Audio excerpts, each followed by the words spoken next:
Alright. We're back in Madden 24. Yes, a year later. We're in a game that's fucking a year old and Madden 25 is already out. But anyway, I wanted to complete this shit. Don't worry about it. Anyways, hi. I'm Miles Smith, otherwise known as Smiles.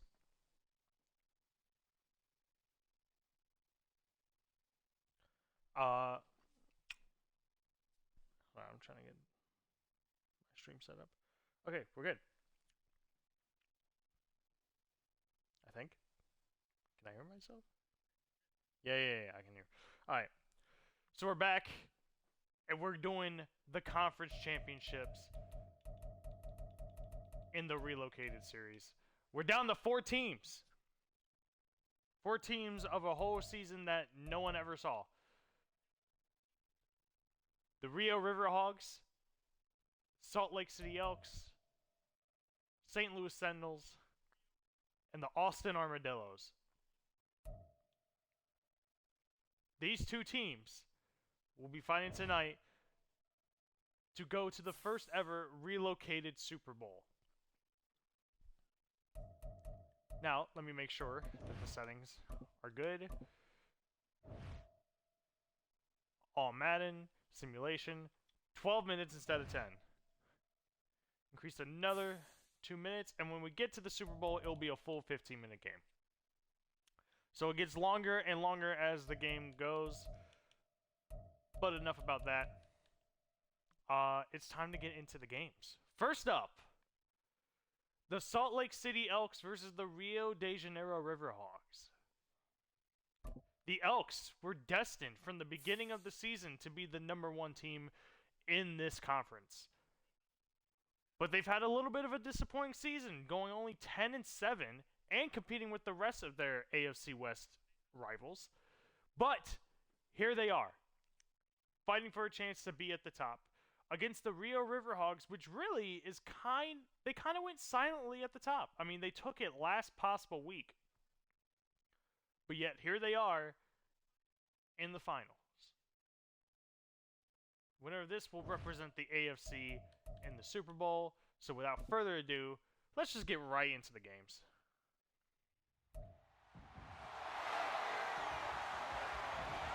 I'm also trying to finish this as quickly as possible because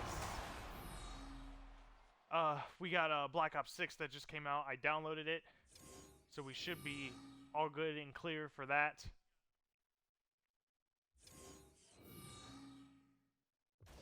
Yep. There it is, the AFC Championship Trophy. I actually don't even know the names. I know they have specific names for them, but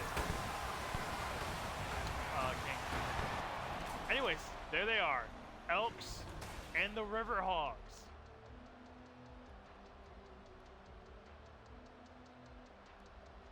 Hopefully the Xbox doesn't bug out so we have to literally go through this shit. I'm not going through this shit again. If the shit crashes out, I'm going straight to Black Ops 6. I do not care. It's only happened once, and that's the only time it's ever happened really in my life that it happened that way. But regardless, the Elks are in Rio, and tonight we will crown the AFC Championship winner. All those 272 games that I had to watch. And we're only 3 games away from the end of it all. Without further ado, Elks are kicking it off. And Rio will get the ball first. And unfortunately, it's a touchback. So, the Riverhogs, offense, pretty good. Not the best, but not the worst either. Matthew Stafford coming in. His season's been on and off. He's been injured quite a few times. Tyler Huntley has been in. And Tyler Huntley has not disappointed as the backup quarterback. But now Matthew Stafford, the big dog, is in, and he's looking to go to the Super Bowl. Matthew Stafford back to pass. Gets it to Josh Downs for the first down of the game.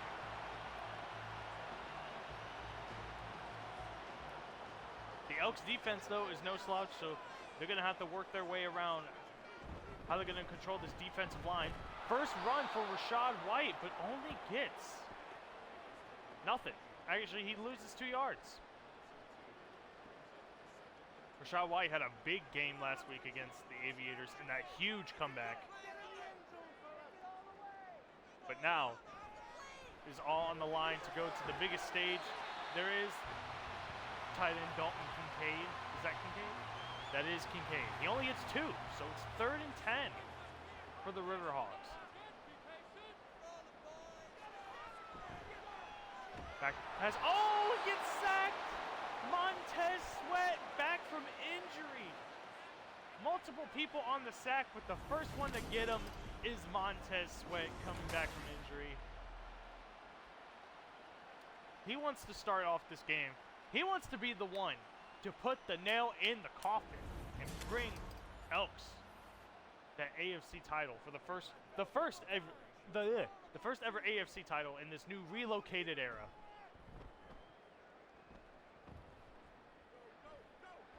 And now the Elks will get the ball back on the 25, and out comes Derek Carr. Derek Carr has probably the most up season he's had in his entire career in the NFL. And all he had to do was move to Salt Lake City. Who would have thought? But he has great options like Saquon Barkley. Amon-Ra St. Brown is back in for this team, as well as plenty of other receivers, especially the best tight end, which I believe gets the pass right there. First pass of the game for the Elks. Oh no, that's the Boyd, Tyler Boyd. But David Njoku is the tight end I'm talking about. 2nd and 7. Elks down the middle to Amon-Ra St. Brown for the first down. He got out with injury midway through the game last week. Couldn't finish, but still got a touchdown for the Elks before that. First down for the Elks. Going to Saquon Barkley.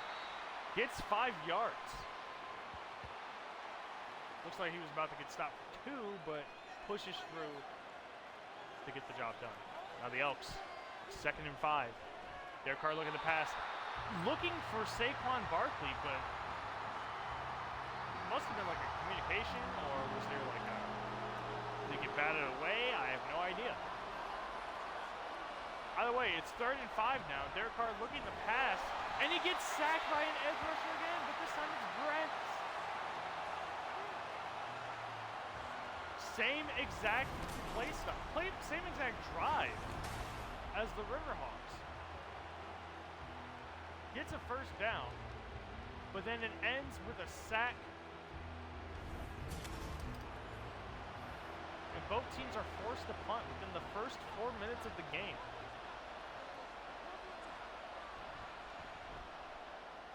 AFC West versus AFC South.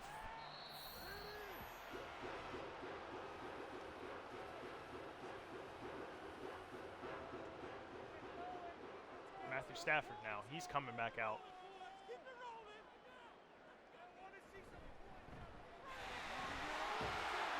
Rachaad White, there he goes. There, gets 8 yards on the play. Rushes straight down the middle. Now I will say, this will obviously be closely contested because like I said before, all the teams in the AFC only had 2 wins. This is a first down right there by Josh Downs. All the playoff teams on the AFC side were within 2 wins of each other. So it was very closely contested between all these teams, but one will only come out the winner. So far we've had very close games in these playoffs. The only one that was kind of not close was the Elks, but even then the Condors were coming back, but the Elks were able to handle them there. But right there, first down on the 39-yard line, Curtis Samuel with a 20-yard reception.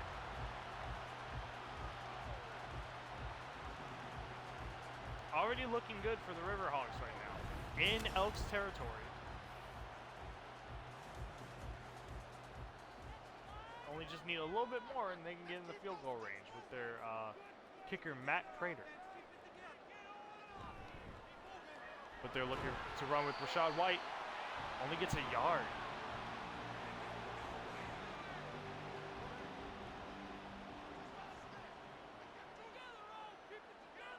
Second and 9 now on the 38. Look at the pass. Almost gets pressured into a sack, but he just throws it away. I thought he was actually throwing it to the other guy. Montez Sweat there again. Now it's 3rd and 9. Will Rio convert?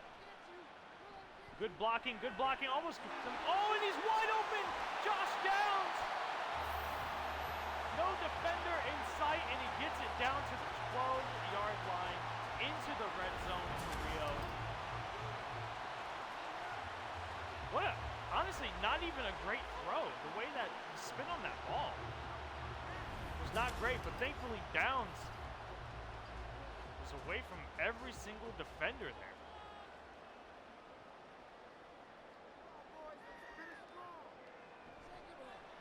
Now it's 1st and 10 on the 12, so they can still get a first down and not get a touchdown, but as you can see, Matthew Stafford's not content with that. He tries to throw it in the end zone, but just ends up throwing it away. Maybe he overthrew it. I don't know. Shaw White, he gets the ball. He gets a juke, massive juke, and he goes in for the touchdown. Rashad White with the big game last week, and he's looking for a big game this week.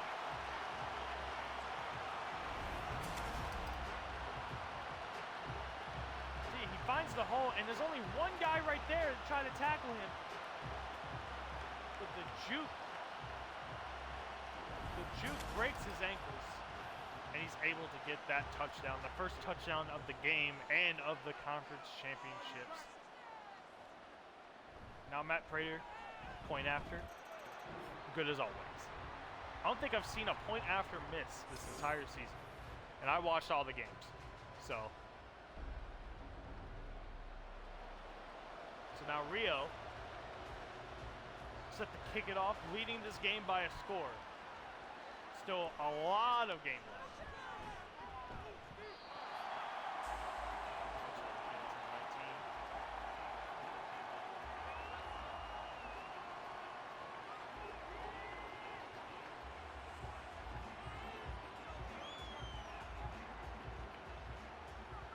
This is kind of a do or die situation. I mean, this whole playoffs has been do or die. Oh my goodness, a sack by Williams. He just beats the offensive lineman. Just beats the offensive lineman and just goes straight for the sack. I think Derek Carr was trying to get it off, but to no avail. Tosses it to Saquon Barkley. Gets the juke, but only gets 4 yards out of it before going out of bounds.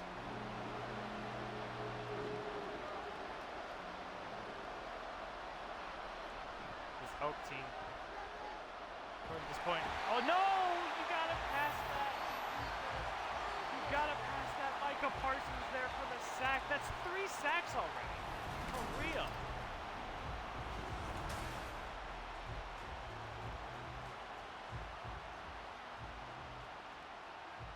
Just beats the offensive lineman, and now they're down on the 3, forced to punt.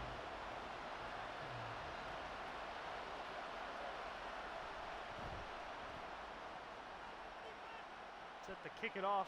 He gets it right at the 50, so he's going to be tremendous yardage.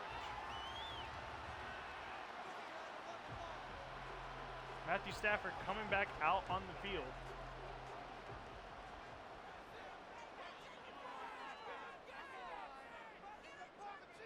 .311 left, down 7-0, but plenty of time to get another score.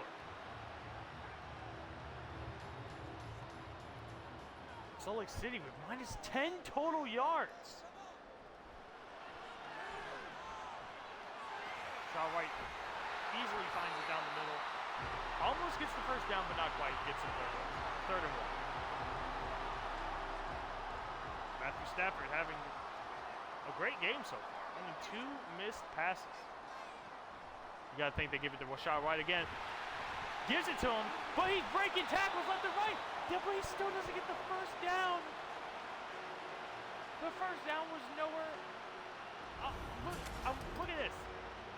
Goes down, breaks one. Goes past, a guy goes past him. And then he gets tackled. Oh, and then he jukes right at the beginning. So that's 3 or 4 guys right there that it took before he got taken down. But the line kept moving left and he couldn't get around them.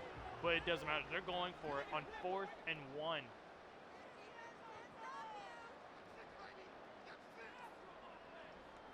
They're not content. Give it with Rashad White again, but he cuts in. He cuts in to get the first down.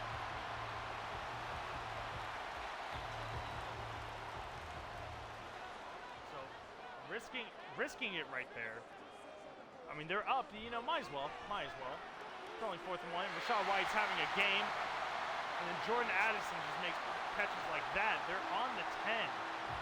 Exactly. Not quite 1st and goal. Actually, it is 1st and goal.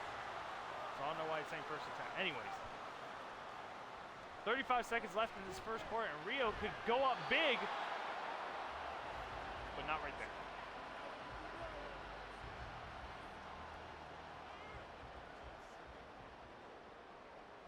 Second and goal, 32 seconds left. Shaw White gets the ball again. Did he break the tackles? Oh, gets it to the 1-yard line. Now, will they go into the quarter, or will they make a play here before the quarter starts? Nope. They're going to go right into the second quarter. Up 7-0, but right on the verge of being up 14. Minus 19 passing yards for the Elk. That is not great. The offense for the Rio Riverhawks have been stellar. They have not given any time for the offense on the Elks.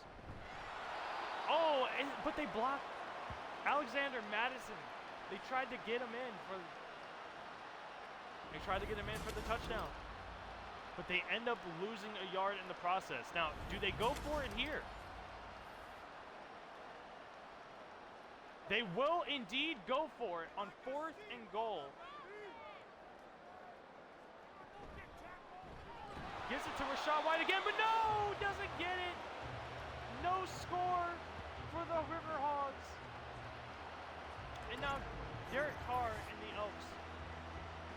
You know, they stopped them from getting the score, but now they're on the 2-yard line. So it makes all the sense in the world for them to go for it, because now they're in terrible position. And with the way the sacks have been going this game, this is primed for a safety against the Elks.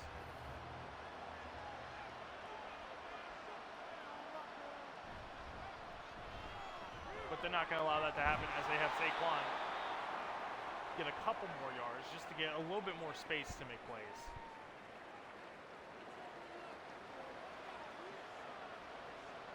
Second and 7 on the 6. Play action for Barkley. Derek Carr goes for pass. Wide open! Wide open down the field for Agnew. That's a first down for the Elks. Considerable yardage, getting them out of that position. Derek Carr almost getting sacked again, but Derek Carr going for a pass. Doesn't get any yards on that. Completes it. I believe that's Njoku's first reception, but gets nothing.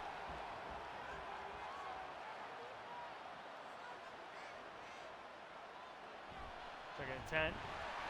Gives it to Saquon, but he loses a yard. The blitz was strong. And Bush coming in to make the tackle. Now it's 3rd and 11. Elks need to come up with something. Minus yard so far, but he throws it out of bounds. He can't find anything. He didn't want to risk a sack.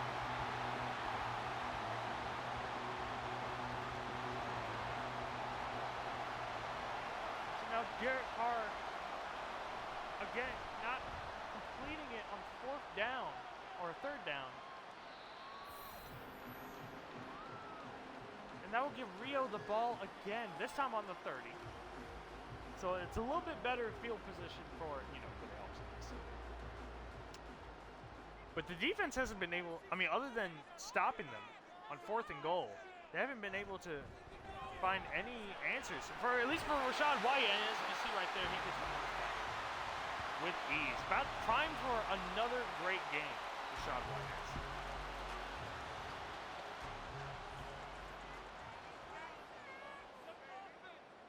8:48 to go. Oh, but nothing coming up there for White as he gets -2 yards on the play. DeForest Buckner gets the stop.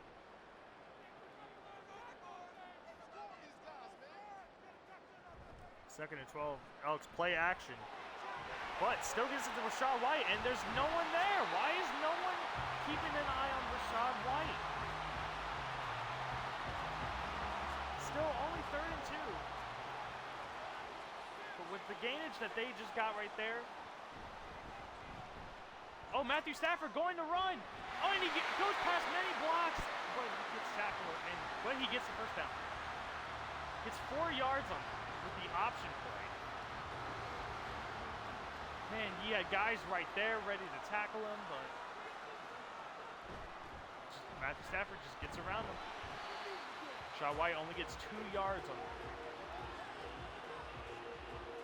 But again, this is Rio just, playing methodical offense, just not allowing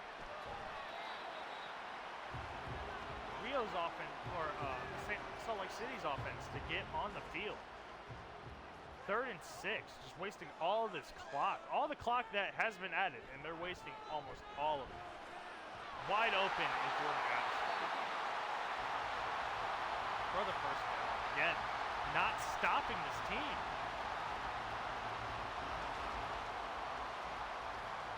Now we have a full regular season quarter left in this half. The AFC Conference Championship. Quick pass to Dalton Kincaid, gets 4 yards.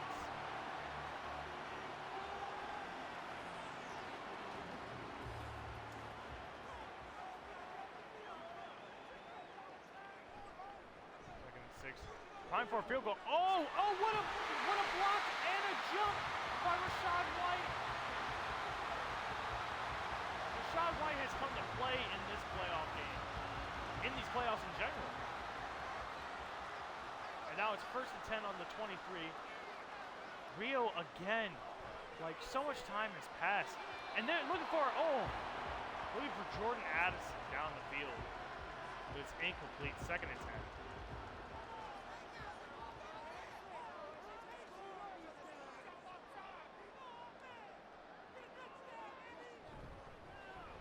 Rashad White gets the ball again, goes down the middle, but met by a bunch of defenders. 3rd and 6.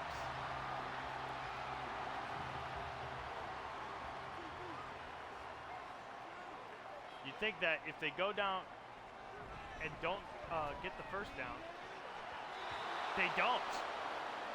They don't get the first down. I thought they were going to get at least a couple more yards, get the 4th and 1, and then go for it. But alas, it's 4th and 6 now, and yeah, they're going for a field goal. This is to make the score 10-0. Matt Prater. Really just a chip shot. And he gets it. 10-0. Elks going scoreless almost into the half.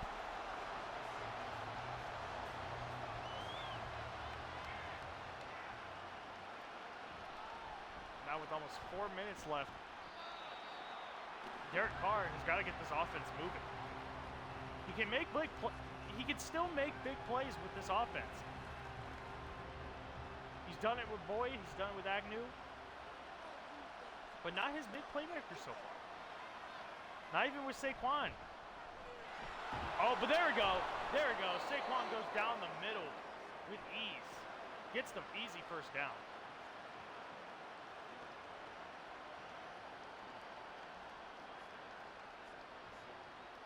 Salt Lake City now on the 34-yard line. Gets the pass complete. Gets the pass complete to Boyd. 6-yard completion. I thought Boyd had a big play earlier for first down, but I think that was Amon-Ra. Well, still, you got to do more. You have not even been in Rio's territory yet. Saquon gets the ball, only gets a yard out of it, though.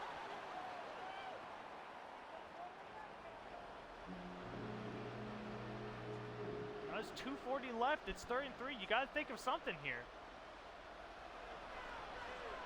Derek Carr looking back to pass. Defender on him, and he throws it down with the pressure. The offensive line has been failing. Derek Carr. And now they are forced to punt again. They have not yet gone into Riverhawks territory.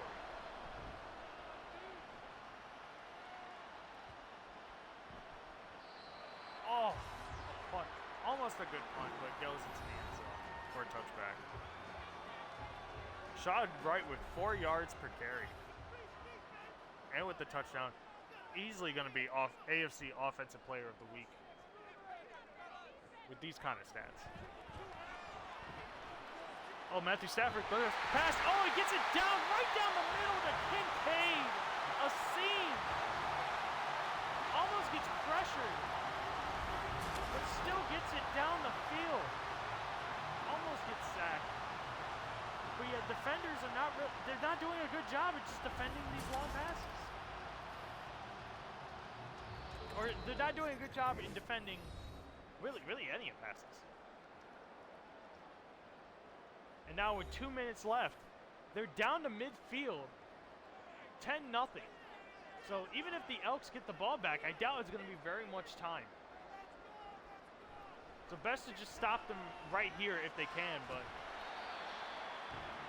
haven't done a good job of doing that so far.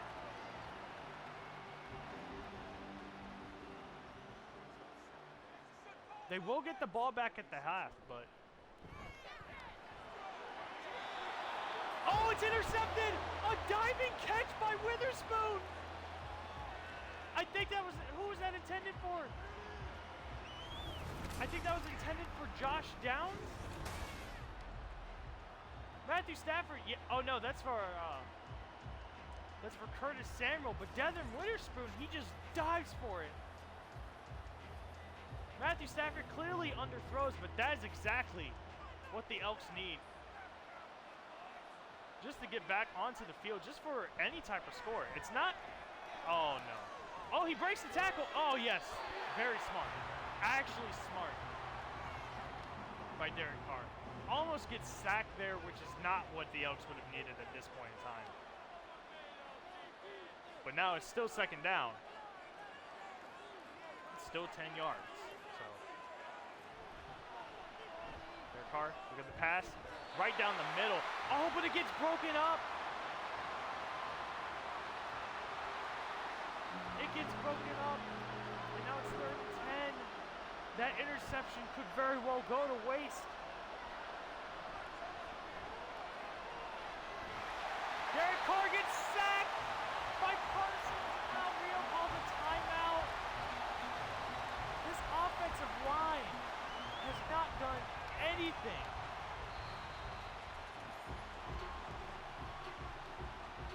They've allowed 4 sacks and multiple pressures on Derek Carr.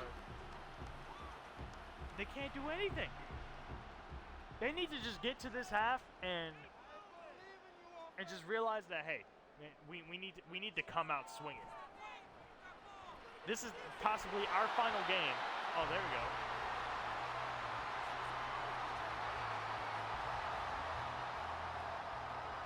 Defense in breaking up the pass. Now it's 2nd down, 1:06 left. Matthew Stafford just kind of slings it, but I don't know, with miscommunication there, I guess. But now it's 3rd and 10. Elks might get the ball back. With a minute left on the clock, gives it to Rachaad White and gets tackled easily. So the Elks use a timeout. All right, so quick drives, and the Elks get the ball back, but their offensive line needs to pick it up. Punt return only gets it to the 40. This is probably the closest they've been to the other team's territory. A 1st down will get there, but they need to get the 1st down. Play action to Barkley. Passes it. Gives it to Njoku. Now they're no huddling. 35 seconds left. Derek Carr looking for the pass. Gets it to Boyd. Gets huge yards on the play. Gets it down to the 26. And they use a timeout. And now there's 27 seconds left. So first time they're in the territory. Getting the pass. Oh, he had it in his hands. Amon-Ra had it in his hands and he couldn't complete the pass. Second down, 23. Still on the 26. Derek Carr stepping back and just throws it out. Just throws it out. Honestly, you know what? At this point, I prefer a throw out over a sack or like just trying to throw it down and it gets intercepted. But now it's 3rd and 10. Trying for a first down again. Gets it to Amon-Ra and gets the first down. But they're not going to be able to get to the line fast enough. And they're most likely going to be kicking this field goal. Oh no, Derek Carr. He's set to make at least one throw in the end zone.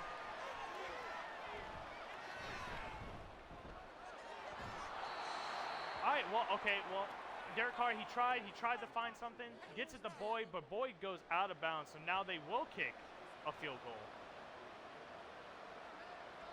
On the 9-yard line, this is the most chip shot field goal ever. If he misses this, I don't even know what to think. He does. McLaughlin gets it for the 3. So the Elks are on the board before the half. With 1 second left, they're just going to kick this off. And Braxton Berrios is just going to run it out just to waste that 1 second. Gets speared. And that will bring us to the half. The Riverhogs, not a high-scoring game. It's actually still a one-score game, despite how good the Riverhogs have been doing. But the Riverhogs right now up 10-3. And as you can see, the winner of this will face either the Armadillos, who have made quite the run in the playoffs, but they're facing against the #1 team in the league, the St. Louis Sentinels. Winner of this match will go on to face either of them in the Super Bowl, but we'll figure this one out first. So far, Matthew Stafford, other than, in that last 2 minutes, been good with his passes so far. But Derek Carr, when it came down to crunch time, he got down the field and was able to get their team into scoring position. But now they do get the ball back. So, great chance for them to make something happen here. Gets it to his 27. Oh, someone's injured. Oh no, that's David Njoku. No, he's been so reliable for this team. And he gets injured on the kickoff return.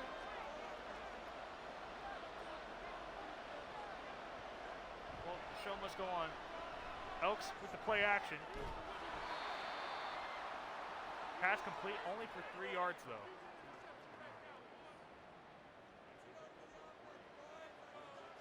I don't know who that was, though. He's giving us all these useless stats. But down the middle. That was to Barkley, his first reception of the game. Now it's 3rd and 1.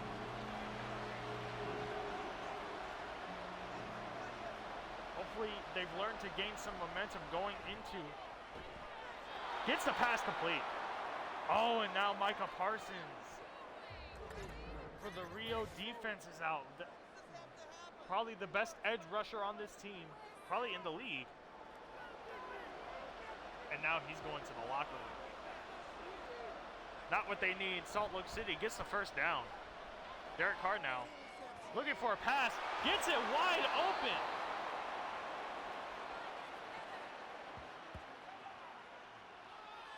Wide open down to the 31 to Agnew.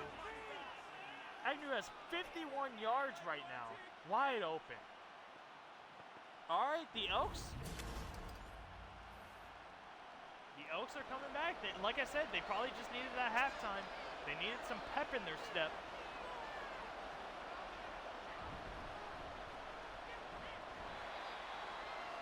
And right now, the pep is stepping. Only 1 yard on that rush though.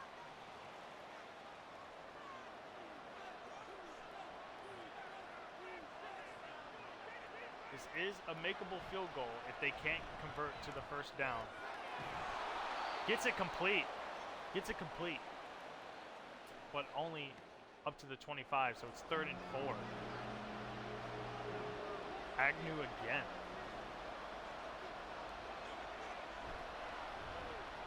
Play action to Barkley, but makes a quick pass to the backup tight end, Allen. That's kind of like an Njoku special that they've been doing. Right down the middle, completes it for the 3rd down conversion. That time it's not Njoku, it's Allen. Now it's 1st and 10 on the 10. Only at 6 yards, so it's, again, now this is not quite a 1st and 10, or a 1st and goal. But it might as well be. I mean, look how close that line of game is. Like, come on. Derek Carr, look at the pass. Quickly competes the pass. Can't fucking speak. Amon-Ra St. Brown with the first touchdown for the Elks. So now 2 touchdowns in back-to-back games, or 1 touchdown in back-to-back games for Amon-Ra St. Brown. And the Elks are back in it. After this point it will be a tied game.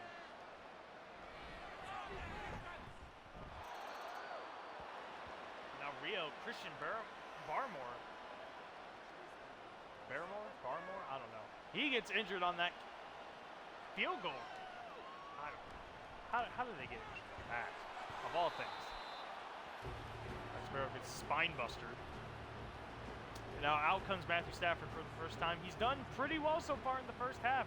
But would this be a case of him shitting the bed in the second? Already bound to be a close game for this AFC Championship. Matthew Stafford, I think he was trying to give it to his lineman or his tight end. Is that a lineman? It might be his lineman. Regardless, no communication there. 2nd down. Matthew Stafford back to pass. Gets to them. That's Dalton Kincaid. He tried to get it to him before. Couldn't get it. Didn't turn around. Didn't see where the ball was coming. But that time, right there to make it. But now it's 3rd and 4. Need to complete pass here. Josh Downs exactly does that. Right down the middle for the 1st down.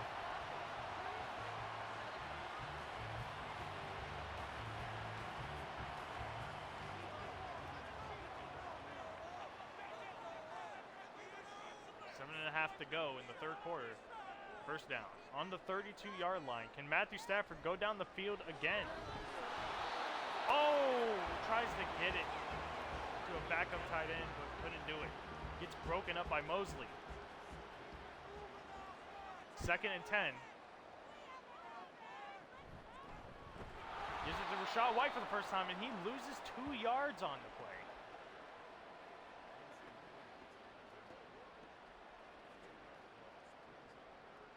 All right, well now it's 3rd and 12. Back on their 30.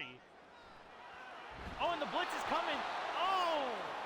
I think they tried for a screen there, but the blitz was too fast. And the Elks are going to get the ball back from Rio.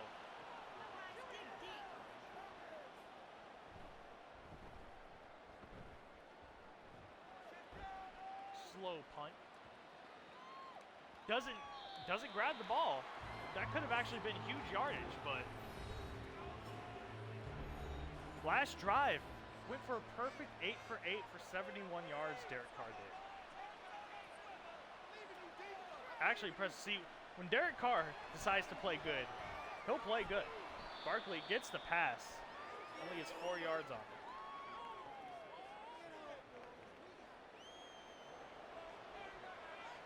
6 minutes left, or about to be 6 minutes left in the 3rd quarter. 2nd down and 6.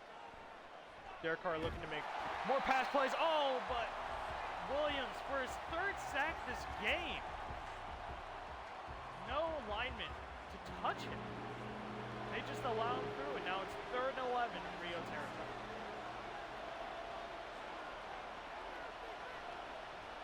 looking back to pass, looking for the first down. Incomplete. Don't know what he was throwing at there. But regardless, gets the fourth down. And now Salt Lake City are back to punt.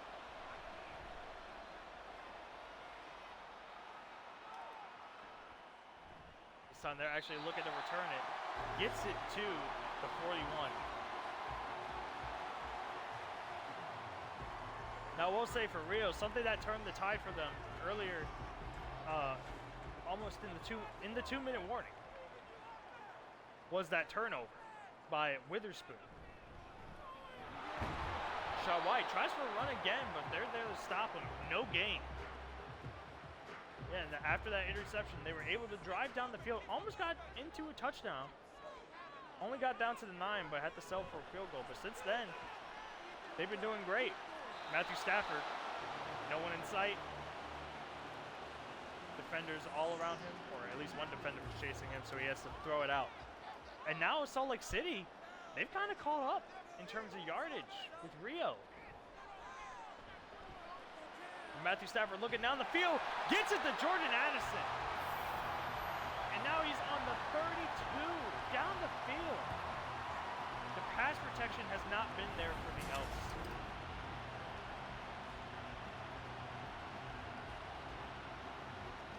Addison on a corner route. Gets it complete.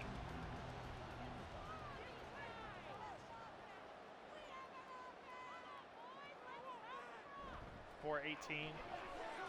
Down. Oh, and an interception right down the middle. Oh, he tried to be slick. He tried to do a quick pass. I don't know who was intended there. I don't know who was intended. But Quincy Williams comes up with the interception. Oh, I see. It was to Jordan Addison again. On an inside, on a slant. And like I said earlier, just like how that turnover turned the tide for them in Elk getting the first points of the game, and now the Elks get the ball back, and Rio don't get any points to show for it. I believe, is that David Njoku back in the game? No, that's Tyler Boyd. I believe Njoku is not coming in for the rest of this game, which is really unfortunate. He's been so good for the Elks this entire year. Oh, Amon-Ra almost gets the pass, but it's broken up by Bush. Or is that Bush? Well, now it's 3rd and 6. Another third down for the Elks. But this time he gets it complete to Saquon Barkley. And he gets it for the first down.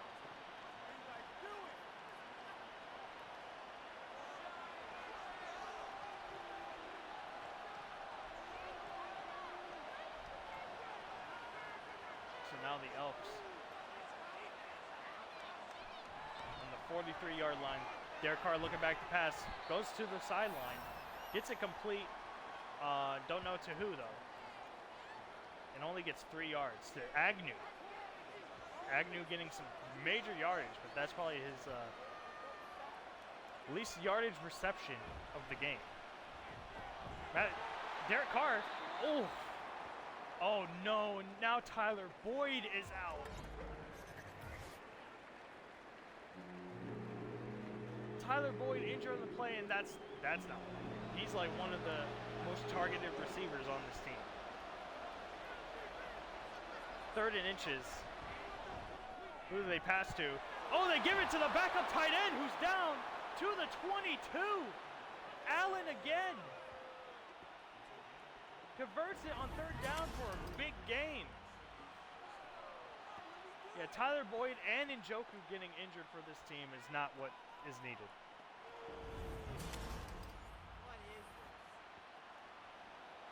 Two superstar individuals, but now the Elks almost to the red zone, gives it to Barkley, which gets them just into the red zone. Ball only to 19 and gets 3 yards on the carry. almost into the fourth quarter, and Elks are in prime position to score again. Derek Carr with a lot of time to throw, just throws it out of bounds, intending for Allen.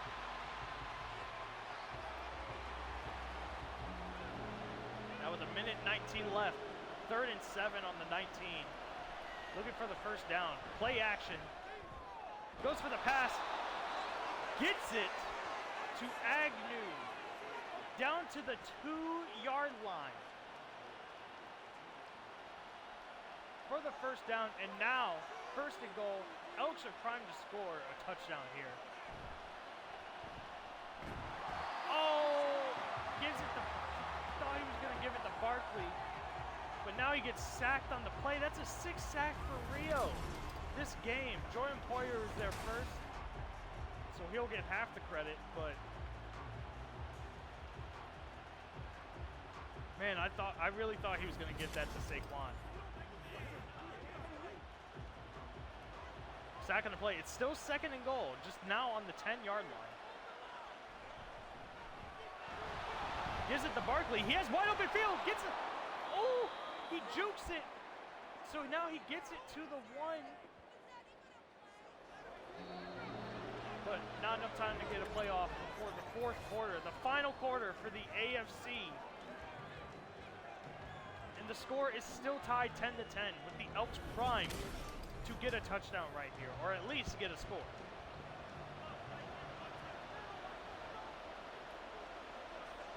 Third and goal on the 1.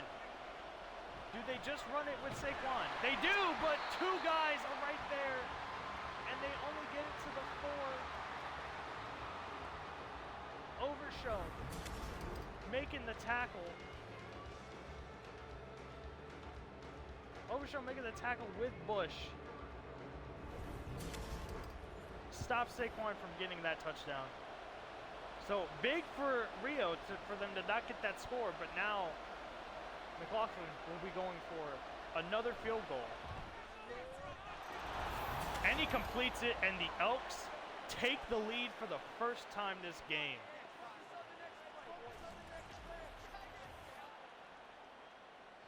Now the score is 13-10.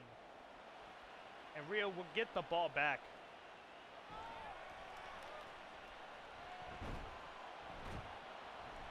Braxton Berrios getting stuffed at the 21. Matthew Stafford coming out. Needs to be the savior of this team. Plenty of time to score. More time than usual. Basically double the time of a regular season game. Or regular season quarter.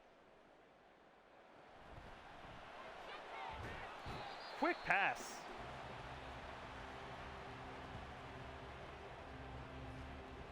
But only gets 3 yards. It's Curtis Samuel on the reception there. Gets almost pressured again. Gets it to Rachaad White, but only 4 more yards on the game. And now it's 3rd and 3. Matthew Stafford probably looking to pass again. No, gives it to Rachaad White on a 3rd and 3. And he loses 2 yards. The Salt Lake City defense coming out to play. Not messing around here. Gets the 2-yard loss, the tackle for loss, to Rachaad White. Fans are not happy about that decision. And now 10 minutes left into the quarter. Rio is forced to punt without getting a first down. And this is actually a high punt. Calls the fair catch and gets at the 34.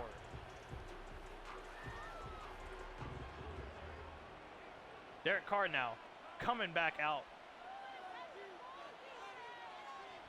Possibly to score some more to make sure that they secured their spot to the Super Bowl.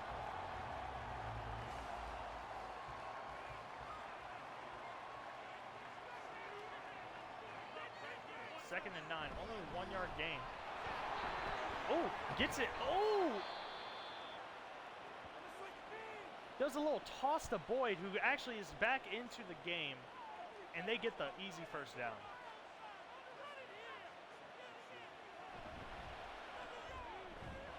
Oh, big pass. Big pass to, I think, Boyd again, or is that... Oh, no, that's Boyd. Big pass to Boyd, now with 9 receptions, again. Main targets on this team. He's gotten 81 yards so far. Derek Carr looking for another pass. Oh! Tries to go for St. Brown, but it's double covered. Actually throws it into a defender. If he would have intercepted it there, that would have been huge for Rio. But now it's 2nd and 10.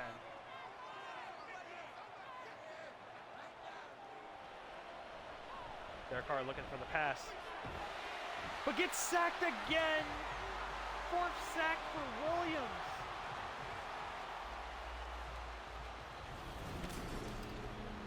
This offensive line has not done a great job of protecting Derek Carr at all.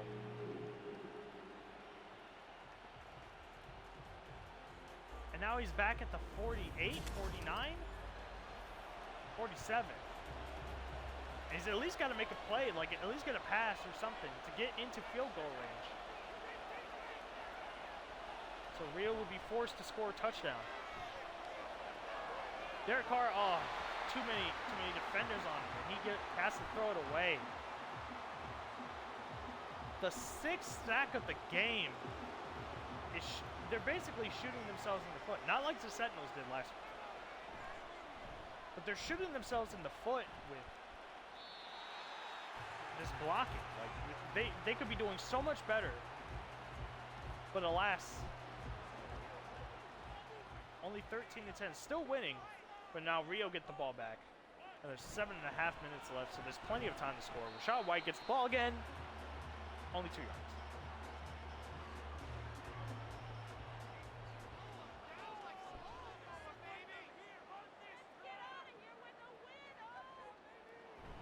Second and 8. Gives it to Rashad White again. White found defenders on him.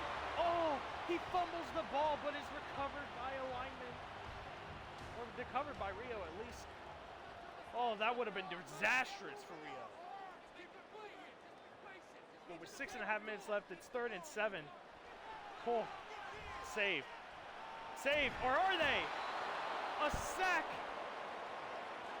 First one to get there is Gaines. And Salt Lake City countering back with a sack of their own. Oh, yeah. Rio have 7 sacks.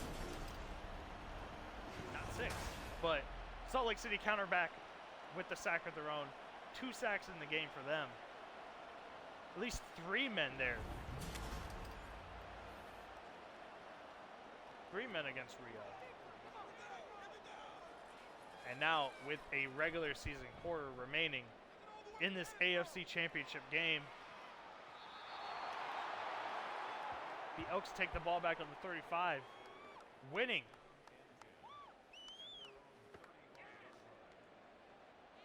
It is up to the Elks on what they want to do. Do they just want to waste clock, or I mean, I would try for a field goal at least. Get into a range for a field goal, but waste as much clock as possible. No need to make any risky plays. You're leading in this AFC Championship game. No need to go down the field. No need for too many passes. But Derek Carr. Oh, and that's exactly why you shouldn't do it. That's exactly why you shouldn't be making those risky.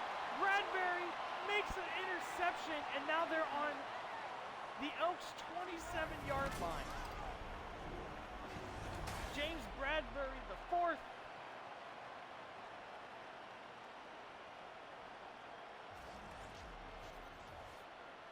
With the first turnover of the game.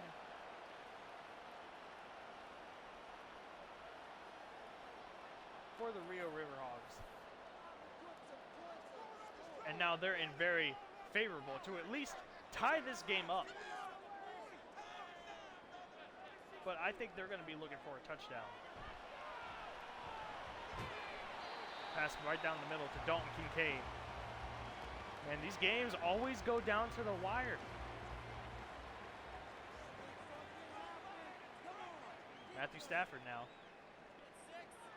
Single one out there. Look at the pass. Gets it to Addison, but he establishes himself before the line to gain. So now it's only 3rd down. thinking they don't get it here. They're actually going to go for it in 4th and 1. Actually, I don't know about that. Doesn't matter. Gets the pass for Rashad White.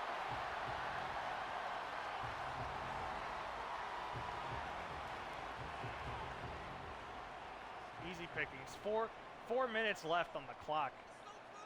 And Matthew Stafford in prime position to score again.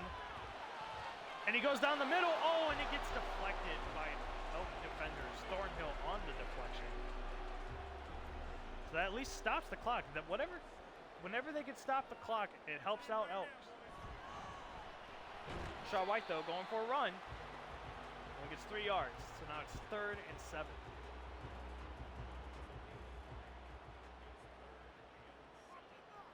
Third and 7 on the play. Matthew Stafford probably thinking about a pass to at least get the first down, but he's probably thinking touchdown, and he gets it!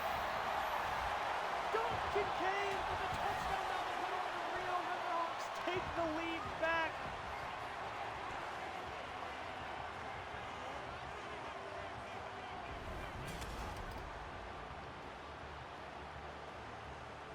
Right down the seam, gets the knees down, or kind of drops down for the pass. And he gets it complete in the end zone. And now,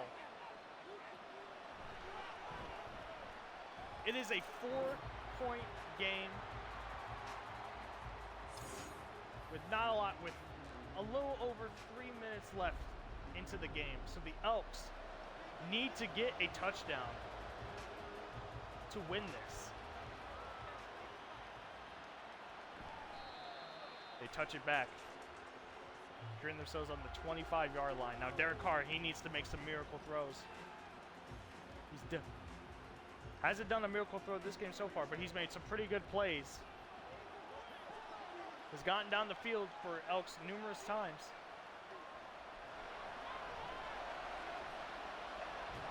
But again, the sacks are the issue for this team. Kaminsky is there, and it's 2nd and 23, losing 13 yards. This offensive line does not exist for the Elks.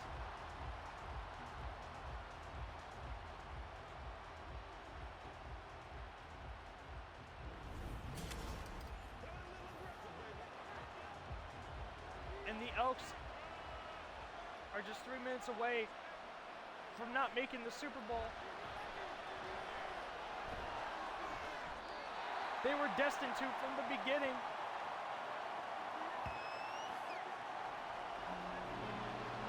But now they're just 2 downs away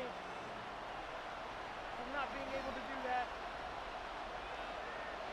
Has to throw it away. 4th and 15.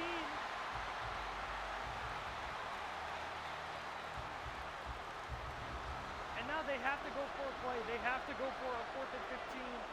Before the 2-minute warning, Derek Carr goes for the pass, and it gets deflected!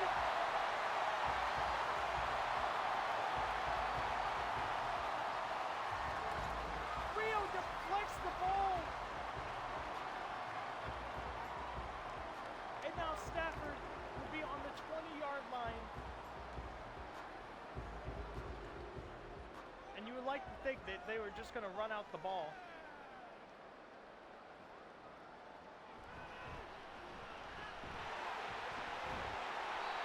We'll do that with Rashad White, and it gets to the 2-minute warning. Score is 13-17. If they get a first down here, it will most likely be the end of the game for the Elks and the finale of the Elks in this season 0 of Relocated. 3rd and 8. Matthew Stafford looking back to pass. Will he get the first down? Oh no, he does not. Looking for the touchdown, but it gets deflected. So now, they're going to go for a field goal, which will make it a 1-score touchdown game. And the Elks will get the ball back.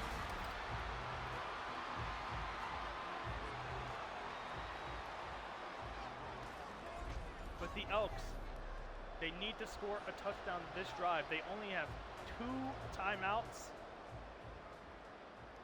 So not a lot of time to be had, and they decide to run it out of the end zone and gets it only to the 19. All right, final drive for the Elks. This is just to get it to overtime too. And again, overtime works differently in playoffs. We'll see when we get there, but if we get there. But Derek Carr now has to make some plays. The offensive line at least,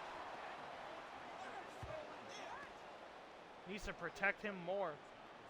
Get these plays off. It is a no huddle. Minute and a half left. Can't be going for short passes like that anymore. And still, he doesn't. And they're forced to use a timeout with a minute and 25 left. I don't understand. Gets it to St. Brown, but they gotta go. They gotta go.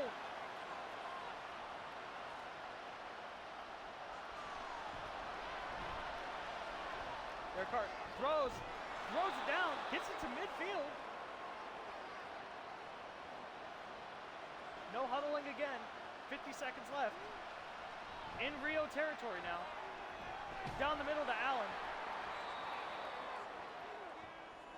Can't quite get the first down. 30 seconds left. They only have one timeout remaining. Just throws it out. Smart.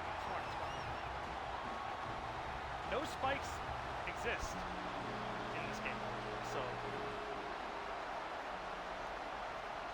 Salt Lake City down on 3rd and 1, but they need a touchdown to stay in this game. And they get the first down, but there's only 18 seconds left. And they need a touchdown. The Elks. Derek Carr throws it out.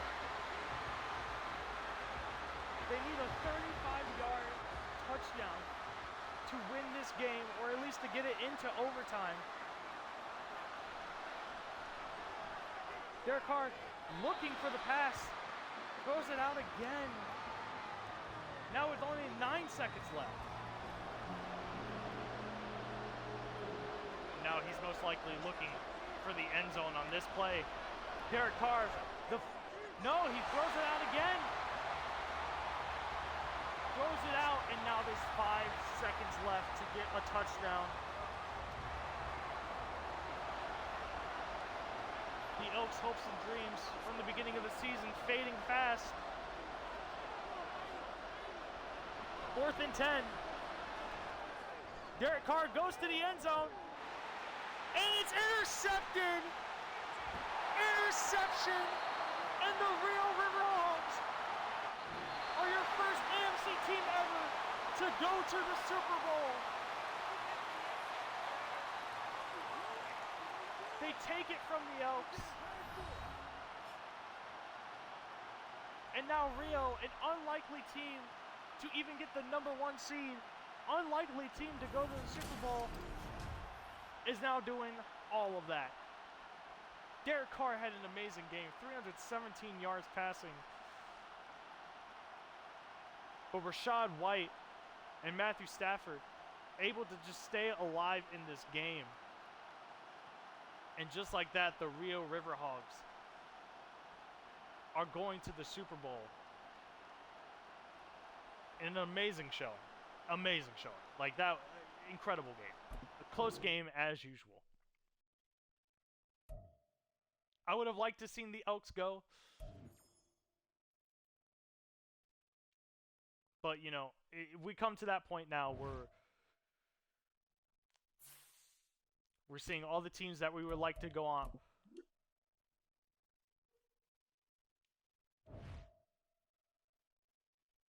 I'm assuming he didn't get, yeah, he did get the superstar thing. Can we get one last thing from the Elks? I believe they have a press conference. Andy Reid. Oh, I guess not. I guess not. Elks, they lose the game at the final moments. Unfortunately, no win for them. But the Riverhogs are your first AFC team to make the Super Bowl in the Relocated era.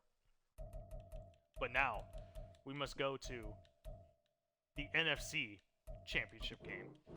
It's a shame they don't fucking like have animations or like anything for like the trophy celebrations and shit.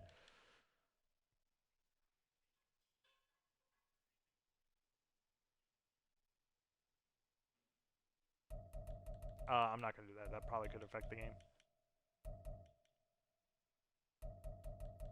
But now we have an unlikely matchup in the NFC Championship game. The St. Louis Sentinels. Not that they are unlikely. They're the number 1 team in the entire league. But they're going up against the number 4 seed in the Austin Armadillos. Went into playoffs 8-9 with a losing record. Worst record out of all the playoff teams. And yet here they are. They've outlasted Louisville. Oops. They've outlasted Louisville. They've outlasted Sacramento. But can they outlast the number 1 team in the entire league?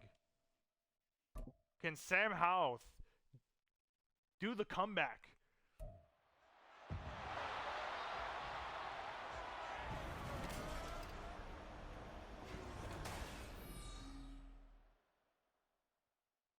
He will have to face a star, and Justin Herbert, star quarterback, almost lost it for the game. Almost lost it for the Sentinels last week in the game against London, but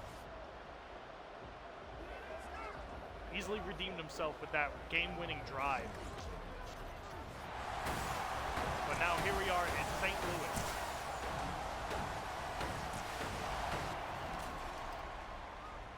And you would think they'd be facing an easier team in Austin, but yet Austin have proven themselves against 2 teams that have at least higher overall records than them. But now they have to test themselves against the number 1 team in the league. And if they can do that, then I can surely say that they deserve to be in the Super Bowl.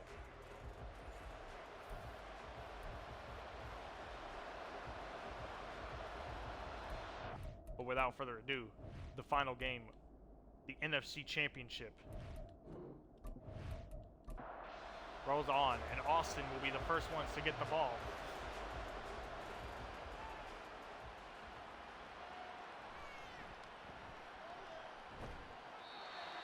And it goes out to the 18-yard line. Out comes Sam Howell. And Sam Howell has done tremendous things. Rookie quarterback in this game. And yet there are the stats right there. More interceptions than touchdowns, but in this playoffs, he's been dastardly. He's basically a deep threat. With deep threat options in Nico Collins and Jalen Waddle. First catch to Austin right there. That's to Russell Gage Jr. Russell Gage being the wide receiver 3, no slouch either. 2nd and 3 from the 25-yard line from St. Louis. Gets the pass complete to Gage again. Brings up first down. Austin going against the number 1 defense and the number 1 offense. It'll be interesting to see. Oh, but Jonathan Taylor finds it down the middle. Runs all the way down to the 34, almost a 50-yard run. Actually, 35 yards. Okay. I forget how the math works with yardage, but finds a big hole, and there's only 1 man to beat. He didn't beat him, but incredible run. Now they're in St. Louis territory already. Jonathan Taylor again, but only gets 3 yards. Can Austin find the upset? This is basically a revenge game from, I believe, week 15 or 16. Gage gets it again, this time 3rd and 2. Where that was a close game as well, but St. Louis secured their spot as the number 1 seed in that game, where Austin still had to fight. Jonathan Taylor gets the first down. Just gets across the line of the game. Yeah, Austin, they couldn't even win themselves. They went on a 3-game loss streak at the end of the season to not even win it themselves to get in the playoffs. They had to rely on Orlando Orbits to lose. Oh, what a breakup. Almost caught a jumping pass, but defender right there to break it up.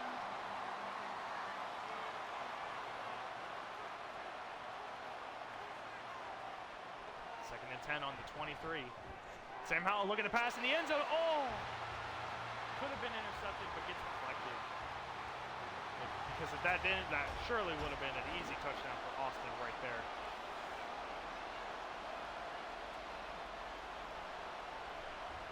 Sam Howell looking back, looking for the same throw. Oh! Overthrows it. Overthrows it to Nico Collins. And gets a fourth down and 10. So now they'll have Matt Gay come out for the kick at the 23-yard line. And he gets it. Austin Armadillo scored the first points of the game, and it's only a field goal.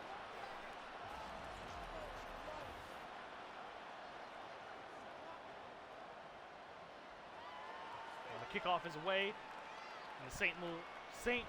Louis offense will come out. Justice Hill taking it up to the 22-yard line. Now comes Justin Herbert, who almost lost the game, like I said, to London. Still can't believe he did that.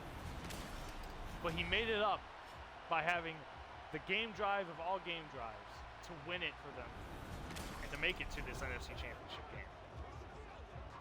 Will he replicate that? I sure hope not.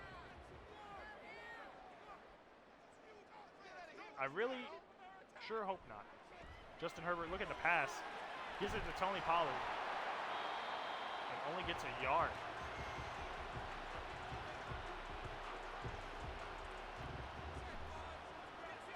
Second down and 9. Got plenty of options to go to. Justin Herbert, though, looking to run, and he just stiffs arm a defender. But he fumbles the ball. Oh. Fumbles the ball, but thankfully Chiga Conquo was there to save the day for Herbert again. No third down conversion, but thankfully gets the ball from Justin Herbert. And now Justin Herbert tries to go for the pass. Oh, he tries to run for it, and now he gets injured. Of all the players to get injured in a playoff game. And now their backup, Jimmy Garoppolo, is in.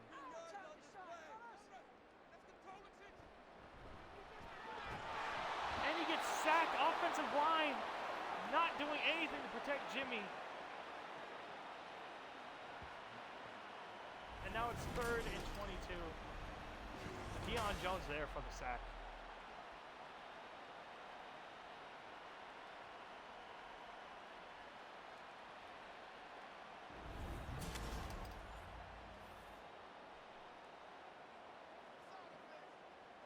This is 100% what you not need for St. Louis Sentinels. First quarter in the game. Jimmy passes it. But he throws it out of bounds. Hopefully it's nothing too serious with Herbert.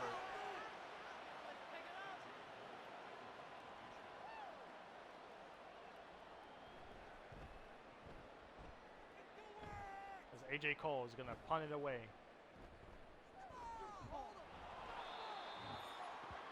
St. Louis stop him on the 42-yard line.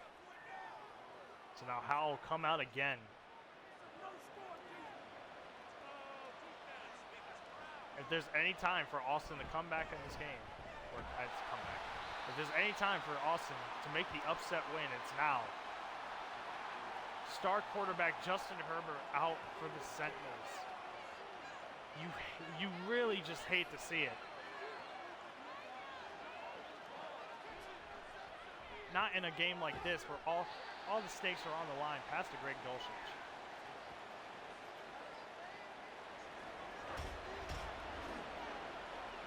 Third and 6 now.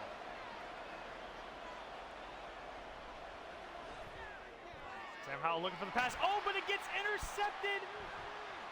Intercepted by Hooker. the Sentinels are on the 48-yard line in Austin territory. Amani Hooker with the interception, the turnover, and this is what should be scary about this team. This team, both defensively and offensively,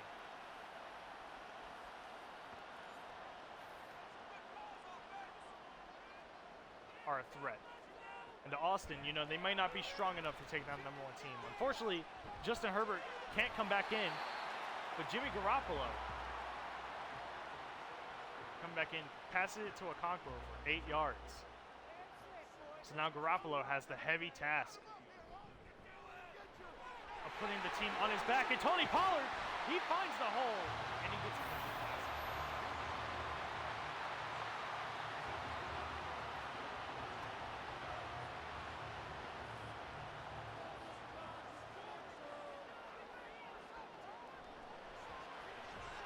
Oh, Jimmy Garoppolo, oh! Pierce just wins his bout against the offensive lineman and gets the sack on Garoppolo again. That's 2 sacks now.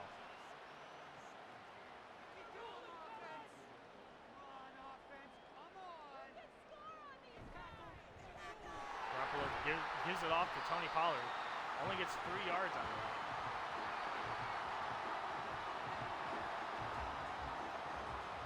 Now 3rd and 14.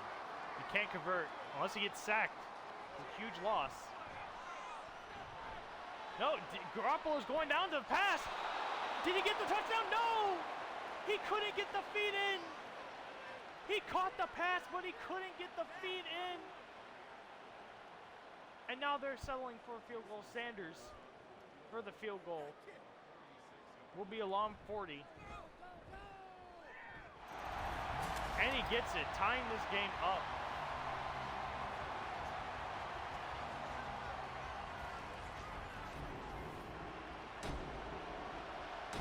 So it's a tie ball game, 3-3, no touchdowns so far.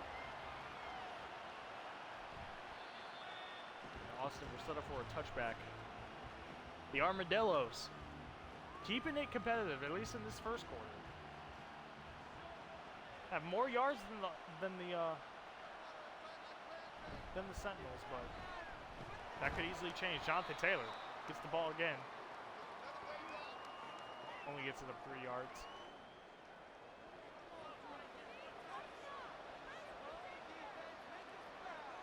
Second down, 7, with 3 minutes to go left in the first quarter. Goes to Jonathan Taylor again. Oh my God. Just powers through. But only gets it 2 yards before the line of game. Armadillos, can they convert on 3rd down here? Going to Jonathan Taylor again. And he gets the first down. Oh, reliable.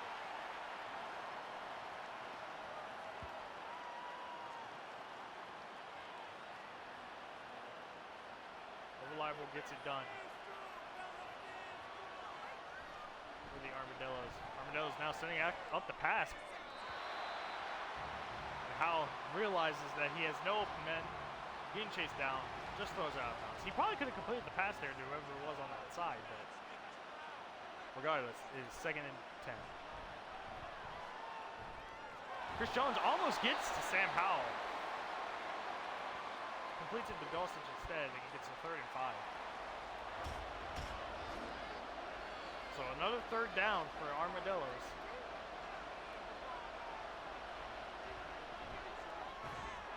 And gets the pass complete. He gets it to Waddle, but it's 4th and 1. Do they go for it? Oh, we got an injury timeout on another St. Louis guy, on Hooker, the guy who made the interception earlier into the game. They will not go for it. Instead, they will go for a punt. And they get it down to 19. Another injury on St. Louis. What is happening? Buck gets injured on play. Garoppolo comes back out for this team.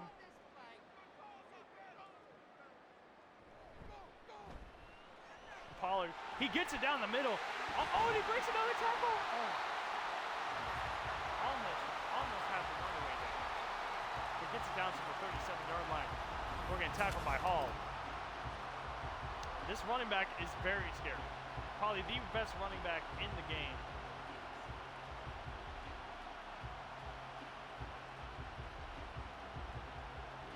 Also need to be careful. They need to be careful. They could be relying on Tony Pollard more now that Justin Herbert is out. But Jimmy, I say that, but Jimmy goes for the pass and he throws it to the bench again. Michael Pierce, this time for Austin, is injured on the play. And he'll go to the locker room with it. 2nd and 10 for the Sentinels. Gives it to Pollard again, but he has people waiting for him. Only gets 2 yards on the play.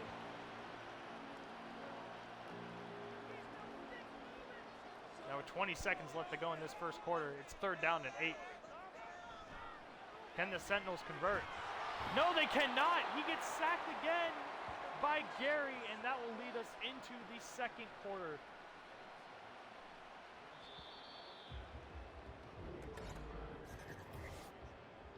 And it's a tie game, 3-3. The passing yards for St. Louis, just because of the sacks, have been awful for them. Justin Herbert not being in this game also really hurts the Sentinels. Hopefully it's not a long enough injury to where he is out for the Super Bowl.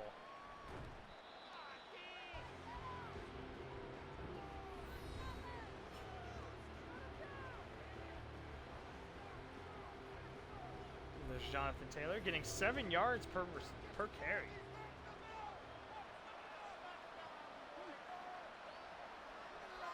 Making a name for himself in the running back category. Now Sam Howell, he's looking to run, and he gets the first down. No one even close to him. Gets a 20-yard rush.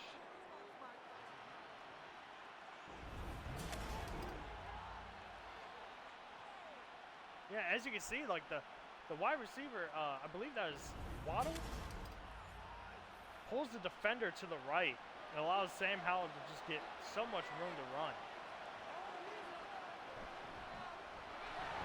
Jonathan Taylor again, he finds it down the middle, breaks a tackle, and gets another first down for Austin.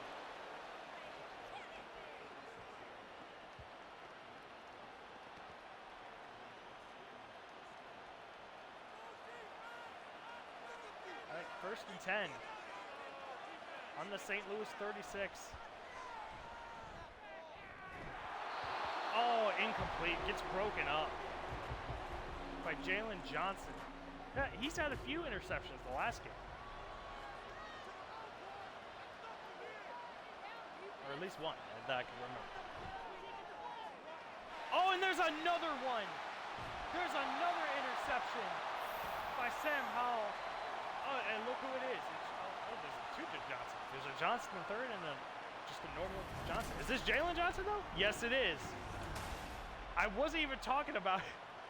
I was looking at another dude talking about him, and sure enough, I just willed it into existence, him getting another interception. Garoppolo coming back out. Man, it really is like Herbert is really hurt on the play. That's so unfortunate.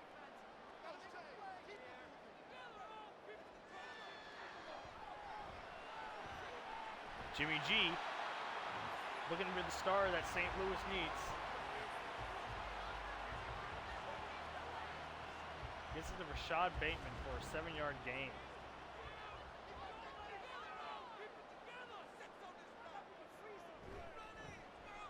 All right, Tony Pollard gets the ball, finds an opening, gets the easy first down.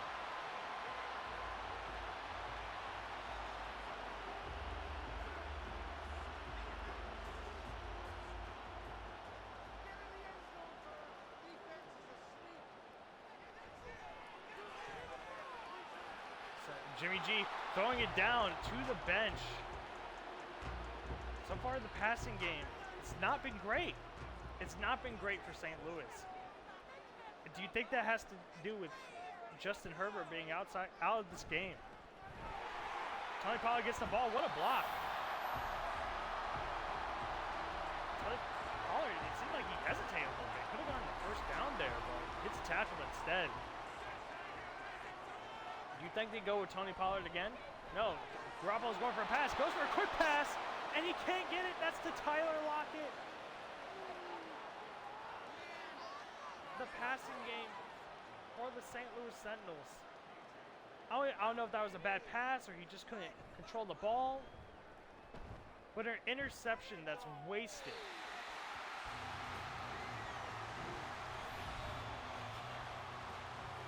We're back to Jonathan Taylor again. This time he's increased to 8 yards per carry. For 66 yards. Quite impressive.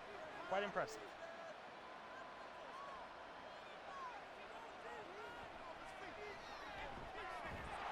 Oh, Sam Howell almost gets sacked, but gets it off just in the nick of time. Only 3 yards though, so now it is 2nd and 7 on the play. Gets a quick pass to Russell Gage. He breaks the tackle, breaks another tackle. He gets the first down. I mean, if you want me to be honest, I just think the passing game for Austin is just better right now. Oh, he gets, oh, wow. Sam Howell actually, he won about against the defender, but then there's another one right there. And he loses 4 yards on the play. I believe it doesn't count as a sack because he was in running form. But 2nd and 14, a lot of yards. Gets it to Dulcich, or is that to Moreau? I believe that was Moreau. Yeah, Foster Moreau. His first reception of the game, but now it's only 3rd and 8. Oh, the blitz comes in, and Clark gets the sack, the easy sack. No one was touching him. So Austin offense can't find anything on this drive.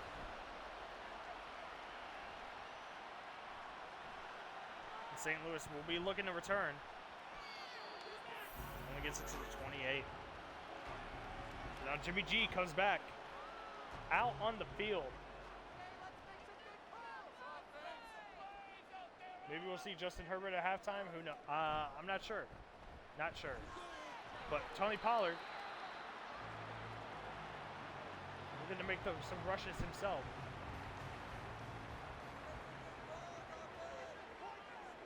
So far, the only consistently good thing going for this offense.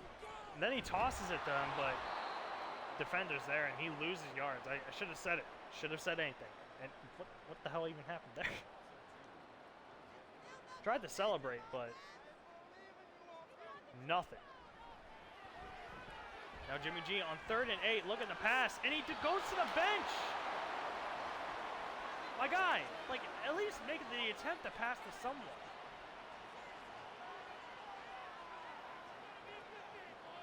Fourth and 8, Sentinels.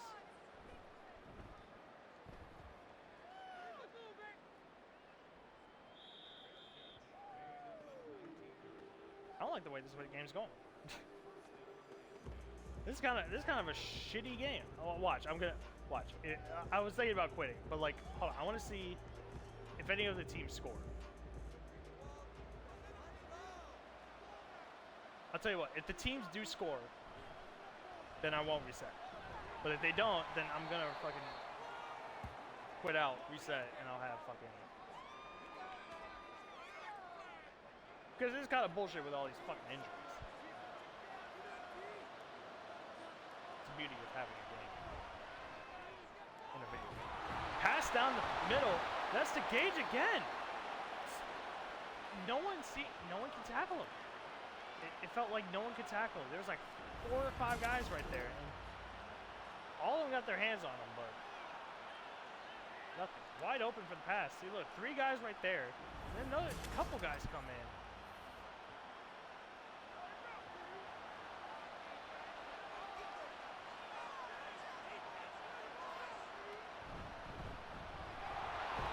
St. Louis, Jonathan Taylor looking to run again, only gets 2 yards.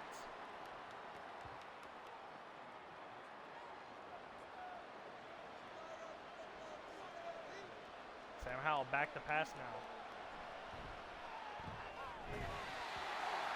Incomplete. Broken up.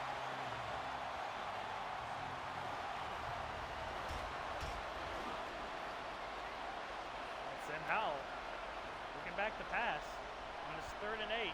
Can he convert? No, that's a sack by Kinlaw.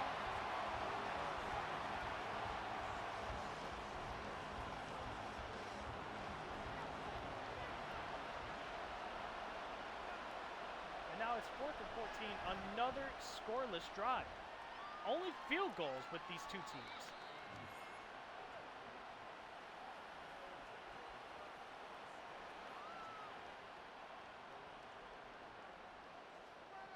Now Jimmy G on the 12-yard line has to make something happen. You know, do you consider just giving it to Pollard? Because right now he's the only thing positive about this offensive line so far. About this offensive.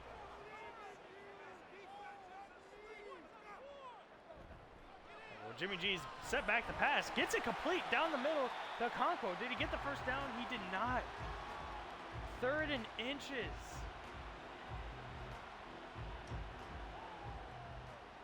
We're almost to the 2-minute warning. Do they go with Pollard here just to get the first down?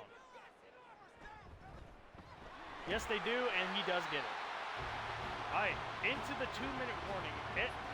The Sentinels have the ball.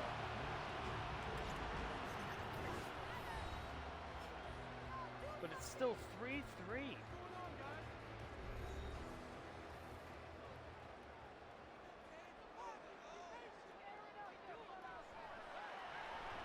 Sentinels looking back to pass. Tried to go for Lockett again, but Garoppolo couldn't find his man. Couldn't find his man. 2nd down. Jimmy Garoppolo, he goes for the pass, gets it complete to Lockett. There we go. That's his man right there. Now, my only question is, was the pass complete? Did he get both feet in?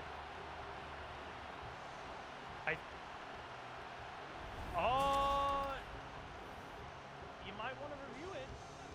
It's not getting reviewed. He just went out of bounds. He got the 2 feet in. All right. Well, anyway, Okonkwo down the middle. There we go. Now St. Louis are going down.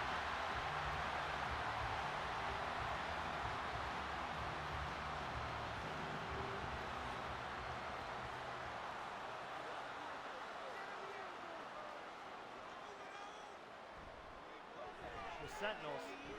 Yep, he goes down, gets Okonkwo, and they're inside the 5. So no restart possibly.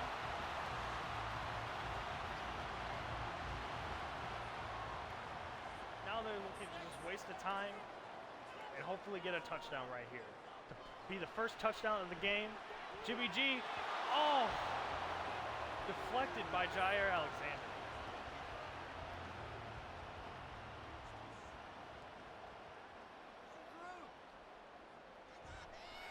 Why he's passing. Why don't you just...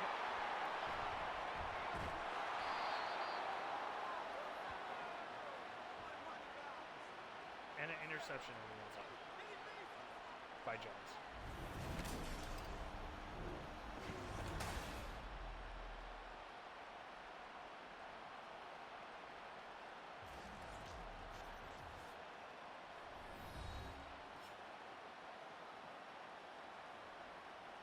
All right, well, it's up to Howell. It's up to Sam Howell to get something done for his team with 38 seconds left. If not, I'm gonna quit this fucking game. I'm gonna restart it because it's bullshit.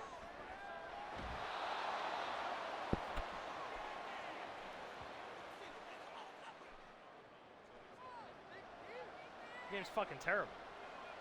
And honestly, I don't even like the idea of like starting quarterbacks being fucking injured in playoffs. Season 0, Greg Dulcich, okay. They're going down the field, getting out of bounds.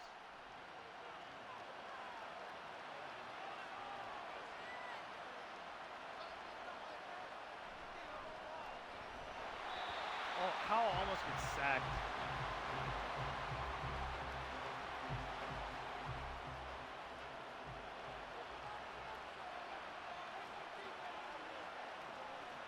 How about this? No scores, and if I don't see Herbert come out for the second half, I'm quitting. Oh. Most complete the Collins. I mean, they're so far down the field, only 22 seconds left. Like a deep pass, just to get them field goal range.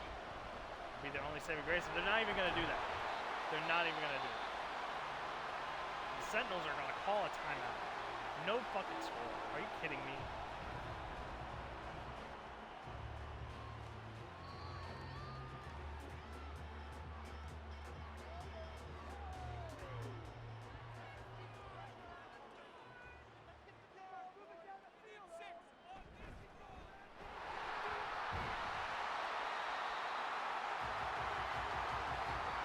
Calling a timeout with 9 seconds left and not even in enemy territory. Like, what? Oh.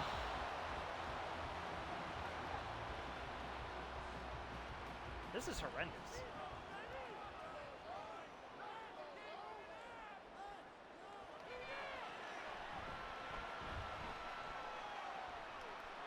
Jimmy G looking for a Hail Mary for...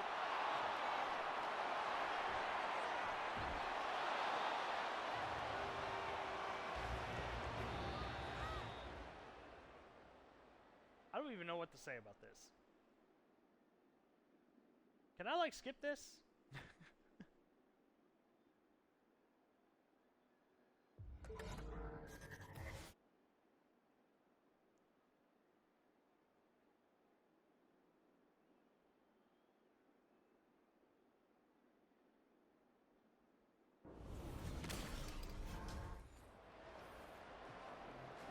Oh, is that Herbert? Is he looking to come in?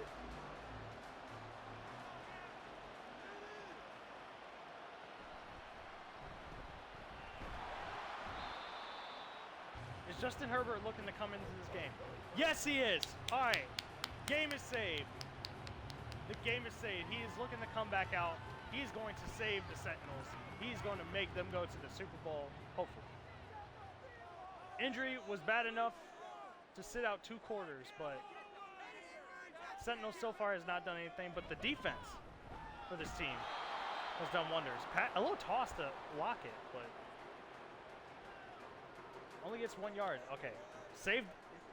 Herbert coming back in, saved the reset. So now St. Louis hopefully can do something.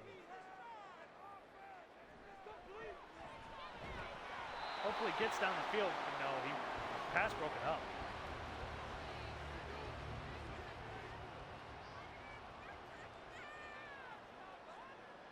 All right, 11:23 left, 3rd and 9. Can Herbert make a superstar play? Tony Pollard. Oh, what a juke. Oh, another juke. Oh, and he gets the first down off the screenplay.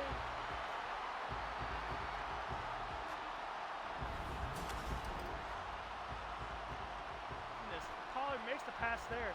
Sees the block. Oh, he saw their offensive lineman block, but the guy broke it. Almost tackled Tony Pollard, but Pollard was able to adjust, gets the juke, gets enough for the first down. Herbert looking to go for it again, and he gets fumbled, and it's a fumble recovery to Gary. Same play from before that got him injured, and he fumbles it in enemy territory. Has his back on the ball. Doesn't have the awareness to get it, though. And now Sam Howell and the Armadillos in the scoring range again.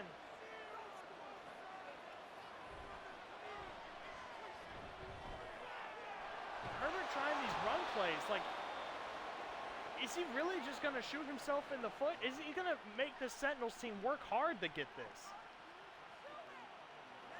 A pass to Jonathan Taylor. His first pass of the game, and he goes for 14 yards. Now, Sam Howell gets sacked. Sacked back at the 20. 2nd and 17.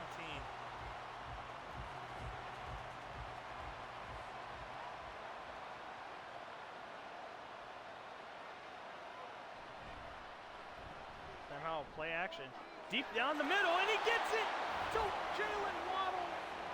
touchdown for the Armadillos, and they're actually leading against the Sentinels.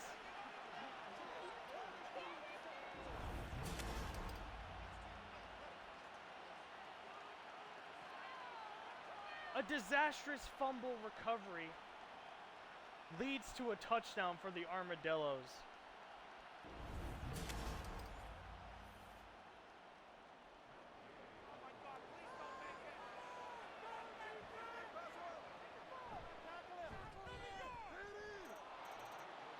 And now, the Armadillos are up 10-3 against the number 1 seeded Sentinels.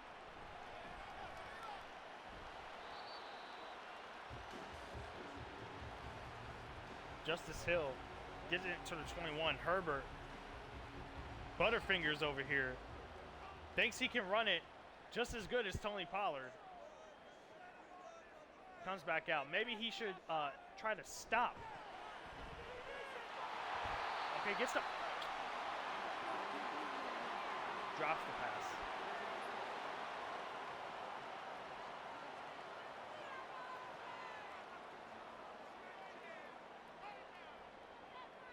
Sentinels not looking great against Austin. Oh my God, these short passes and the defenders are just there. The Armadillos looking like the better team against the number 1 team, the Sentinels. Another screen again. This time he doesn't get enough.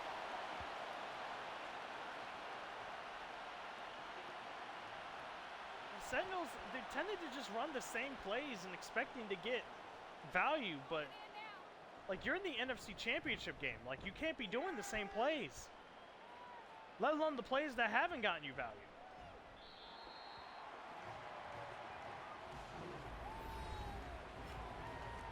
Jalen Waddle's he's gotten targeted 8 times. Has 3 receptions, but 1 for a touchdown. The only touchdown of this game so far.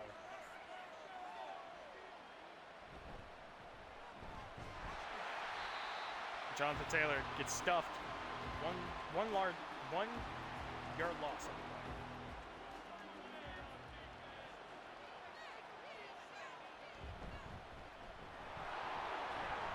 Taylor, oh, he had the opening, but he decided to go left instead.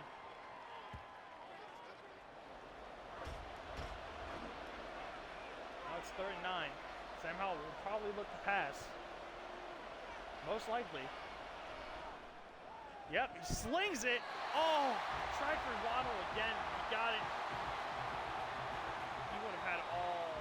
He would have gone down the way for the touchdown. Had all the yardage. But thankfully, a St. Louis defender there. 4th and 9. So the defense trying its damnedest to pick up the offensive slack.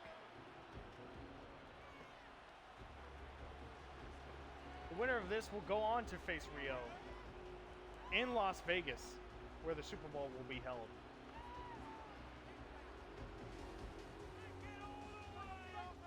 I'm glad we're getting a view of just the fucking grass there, but this is what it is. Justin Herbert, he needs to do something.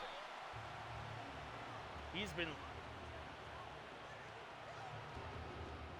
lackluster so far. We haven't seen superstar Justin Herbert, who we've seen this whole regular season, not even last game. Oh, but Rashad Bateman gets the pass and then breaks a couple tackles and gets a little bit more for the 1st down.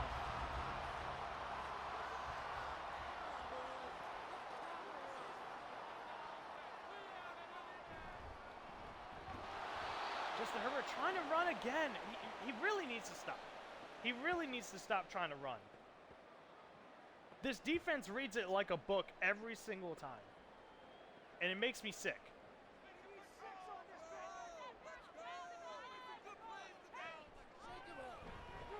Going to pass, gets it to Bateman again. I think it's 5 yards, I believe.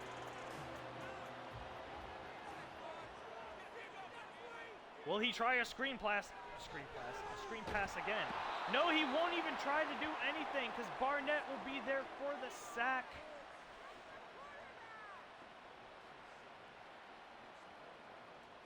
Man, another punt for St. Louis.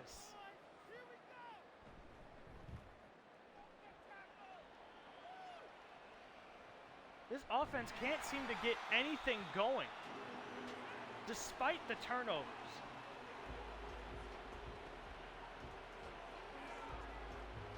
Despite Justin Herbert coming back from the first half, St. Louis can't get anything going.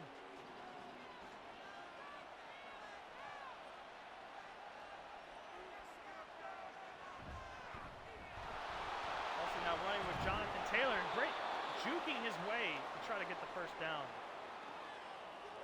Already at 85 yards.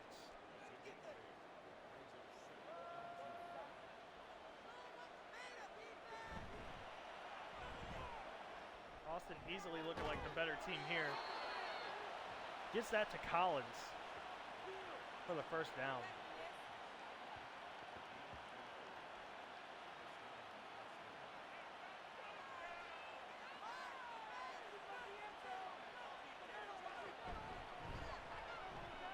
And you'd hate to be a St. Louis fan at this point in time. Seeing the team, how they react. I mean, there's still one quarter left. But, like, I've seen enough to make me worry that St. Louis, oh my God, gets pushed into the first down. That St. Louis may not be all that's cracked up to be in this playoffs. They might just ruin their chances.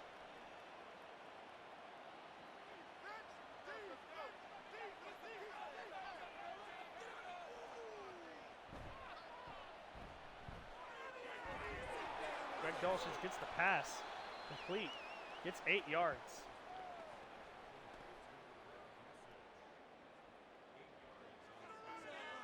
Other than 2 interceptions, Sam Howell's been easily getting it down the field.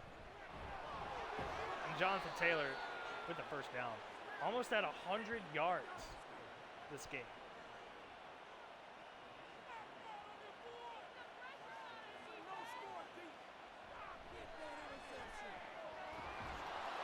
Oh my God, a pass down the middle to Gage. Oh, but Gage is injured on the play. So he'll have to go to the sideline.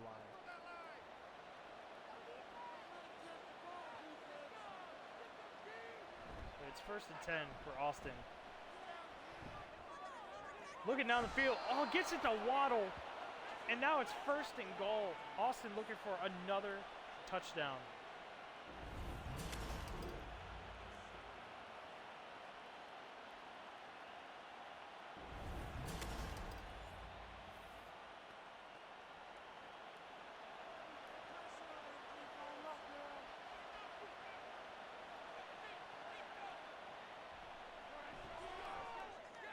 First and goal. Looking for the touchdown. Oh. Waddle almost again got it, but he got broken up. 2nd and goal now for Austin. If they get a touchdown right here, St. Louis would need to try the biggest comeback in the history. In terms of time, in terms of everything. Gets sacked though. But will that matter? Will that matter for St. Louis?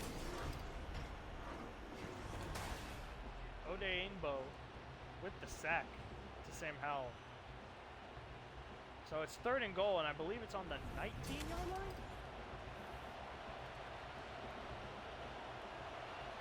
Yep, on the 19-yard line.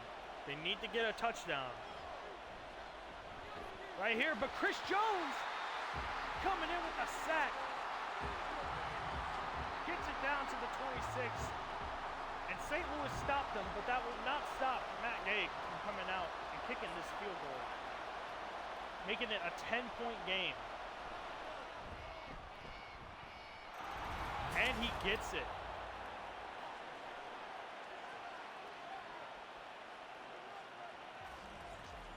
So Armadillos, they still go down the field. Don't get a touchdown. But they get the field goal. And now the sentence.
Sorry about that.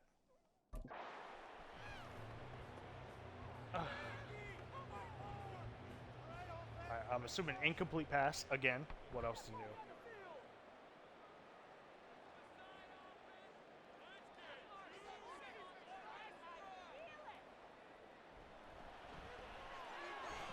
Oh my fucking...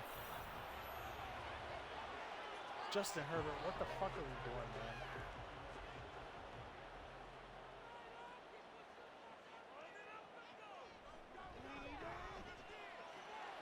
There we go. That time it's to Tyler Lockett for the reception. 20-yard reception.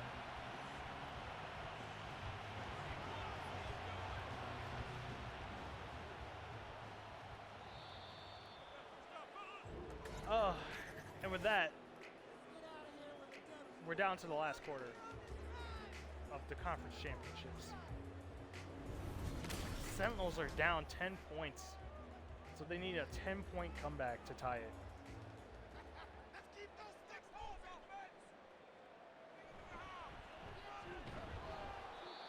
Hopefully we see the Superman Sentinels come back this one. Otherwise, we're going to get a Super Bowl that we did not expect.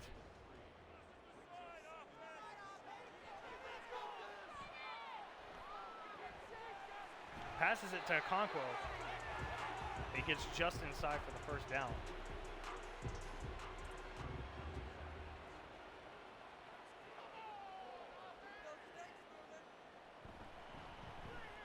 They're probably getting the ball again, but I feel like they've run that well dry.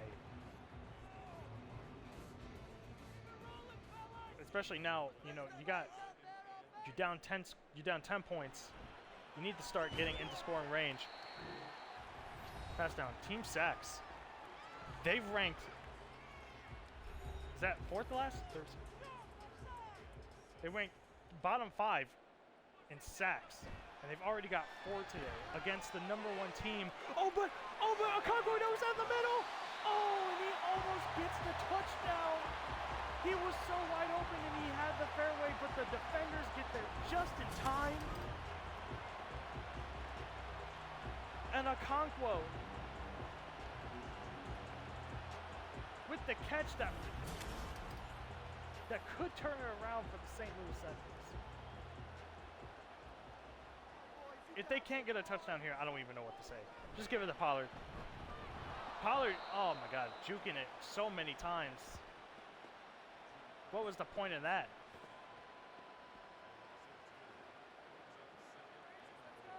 Loses 2 yards. It's 2nd and goal. All right, gives it to Pollard again. This time, he finds the opening. He dives for it, and Sentinels get a touchdown. Their first of the game.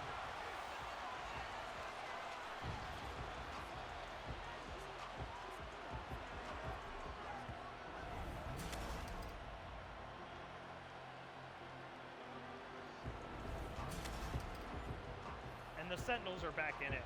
That huge catch by their tight end really did save it for them.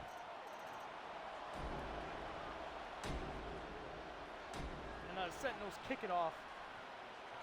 Down 3 again. Hopefully that has changed the momentum.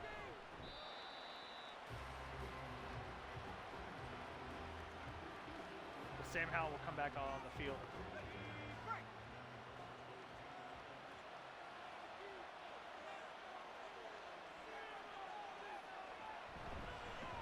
This is Jonathan Taylor again, but he gets stuffed. Uh-oh. Could it be? Could we see Austin losing momentum like so many of other teams have done in this playoff so far? Do they choke this one away against the #1 team? They have the lead. Gets the pass off, gets it to Dulcich. Gets the first down.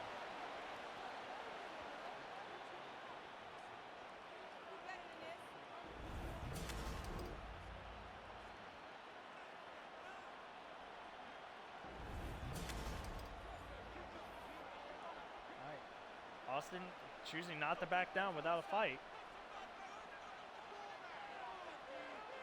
8 minutes left to go in this game.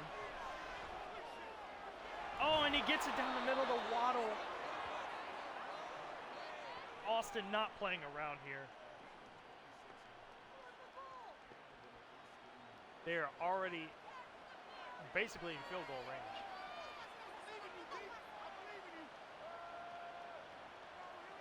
Maybe possibly another turnover.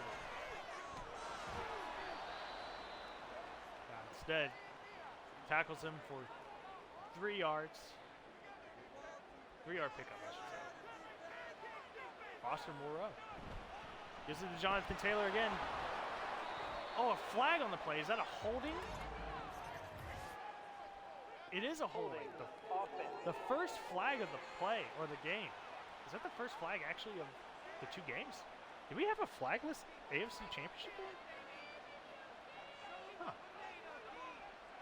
Well, anyways. All right, Sam Howell looking to run with it. Oh, and then Chris Jones just says, yeah, you know, you're not getting past me. He gets 2 yards on the play, though, but it's still 3rd and 14. But he has made deep passes before to get the 3rd down conversion. Oh, and almost gets it there, but it's out of bounds. So, are they in field goal range? Matt Gay will certainly try for the field goal. This will be a 59-yarder. And he misses it.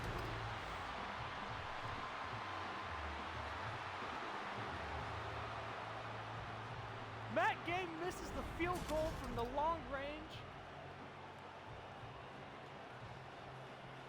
And now the St. Louis Sentinels are back in midfield.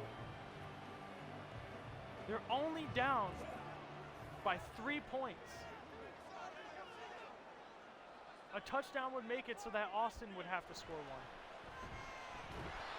Oh, but Tony Pollard losing 1 yard on the rush. A regular season quarter to go. I know I keep saying that every single time as a reference. Y'all didn't even see the regular season, but whatever. 5 minutes before he left, Justin Herbert, he looks to run with it. He actually gets yardage, but he's injured. And now he's limping back. Oh, no. His running plays, what are you doing, man?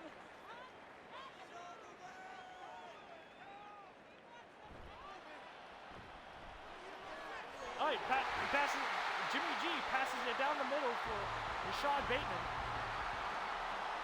With the way this is going, it looks like Justin Herbert will be out for the remainder of the game. So now Jimmy G will have to have the winning drive. He thought the pressure was done on him, and Tony Pollard not getting anything.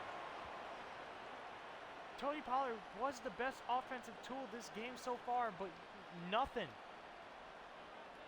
Nothing from him in the last half.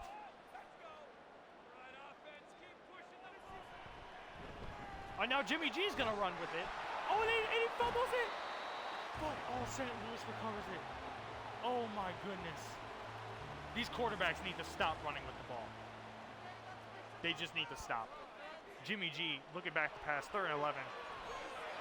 Throws right to a fucking defender.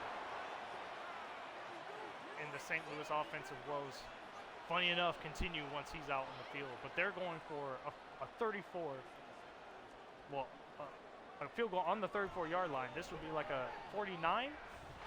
And they get it to tie the game.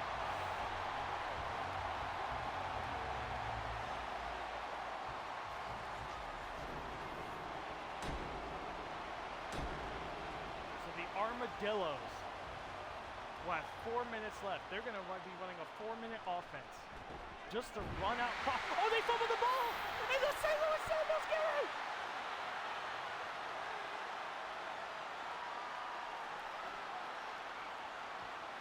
They got him! They fumbled the ball after they recovered the kickoff. And now they're in the red zone for a touchdown to possibly ice this game for the Armadillos. Darnell Washington down the middle. I cannot believe that. In the most dire moment of the Sentinels, they get the most pivotal turnover of the game. Tony Pollard with his second touchdown of the game. And now the Sentinels are up one score.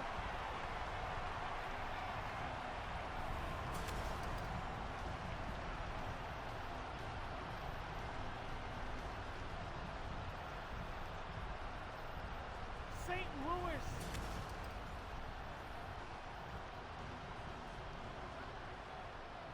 They didn't score a single touchdown in the first half. Neither did Austin.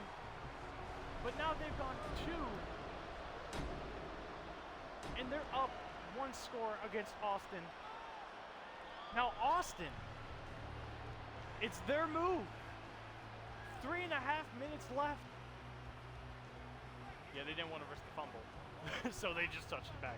But Sam Howell, he needs to make some great plays. They've got more yards than St. Louis have this whole game. And they're going to need to get even more. They're going to need to get 80. Oh, almost completes it to Waddle again. Waddle been the primary target, but he has made some incompletions to him. This is the same score as the AFC Championship game. Will it end that way? Howell throws it away, and now it's 3rd and 10.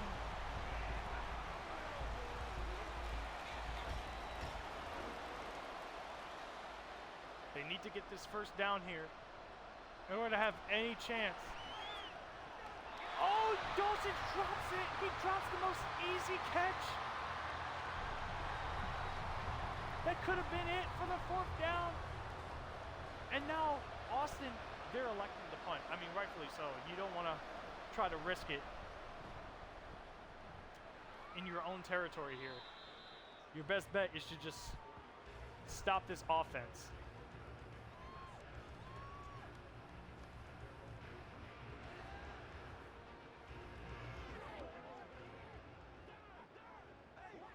So now 3 minutes left. Oh, Jimmy G looking to pass again. But this time he gets the wide open man. Unfortunately, he goes out of bounds. Which again, I don't know why you are not running with the big score. You do not want to risk a Justin Herbert situation again. All right, well they do run the ball, but they do not get the first down.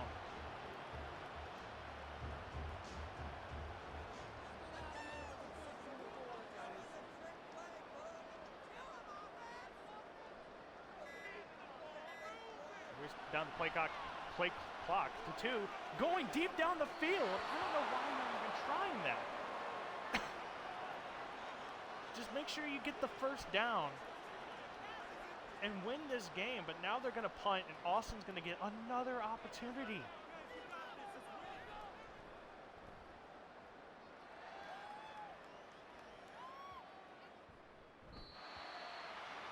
Goes for a touchback. Down at the 20. They'll probably get one more play off before the 2-minute warning. But Austin needs to basically drive down the field to get a touchdown.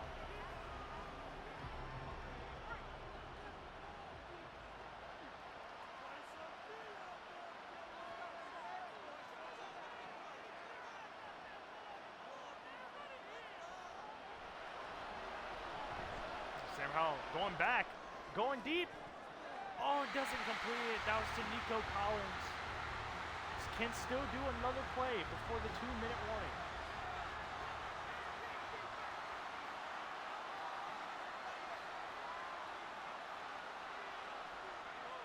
St. Louis trying to liven up, trying to will their team to a victory. Sam Howell with the deep pass gets it complete, and it goes out of bounds before the 2-minute. They are at the 43.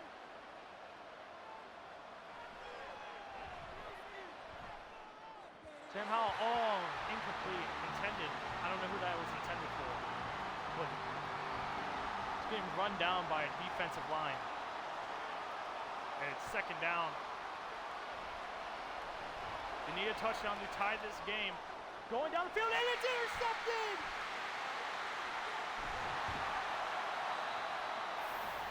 Is that who I think it is that intercepted the ball? Could it be? the other Johnson actually this time. It's John Johnson III with possibly the game-saving interception to send the Sentinels to the Super Bowl and face Rio de Janeiro.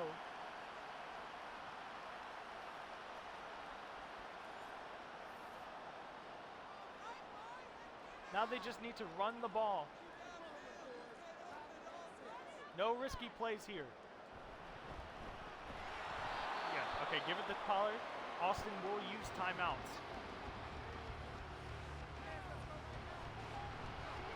But Tony Pollard he finds an opening, and he's just so good. He's just so good. And now, honestly, even if they get the first down, but it's a holding. There's a penalty on the field. Holding. Oh, that is not what they need. It is a holding call. Now, good news is they're going to allow the run ball again, and that will waste Austin's final timeout.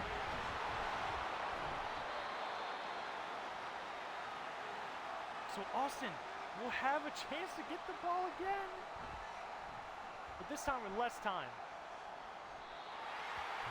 And this time further back on the 12-yard line. So this is a minute and a half. This is Austin's season on the line.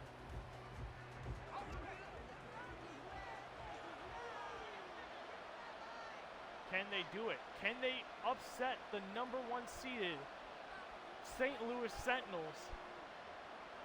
Can they drive down the field? Gets the pass to Waddle, but they need to go. They don't exactly have enough time. Somehow, oh, and he gets sacked by Cam Hayward Jr. 45 seconds left and 2nd and 5. They're still on their own 25. Goes for the pass, gets it to Waddle. Wow, that was an incredible pass. But there's 30 seconds left. 30 seconds left. They do not have a lot of time. They need to start going for big plays here. But Howell throws it away. Howell throws it away just to have time to come up with the play. And now it is 4th and 2. This could be the final play, the final real play of the game for Austin. 4th and 2. He's got to pass it. He goes down deep. He gets it. He gets it to Waddle. But is it enough time? No, it's not enough time. With a little bit more, they could have gotten it. But the Sentinels get the job done.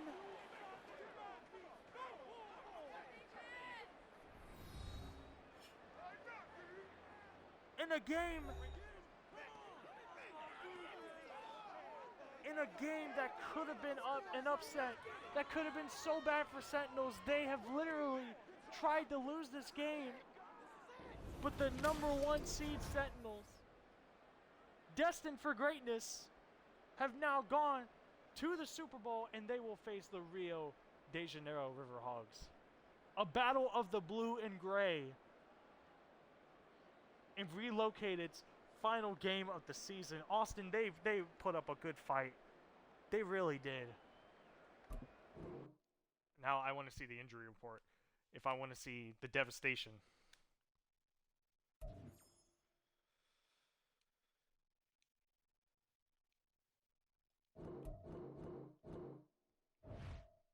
Upgrade players. It doesn't look like he's fully injured.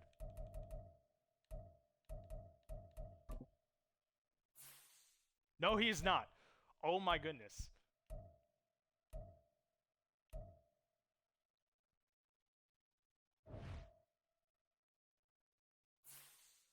Whew. So with that in hand, we now have our Super Bowl matchup set. The St. Louis Sentinels versus the Rio de Janeiro Riverhogs.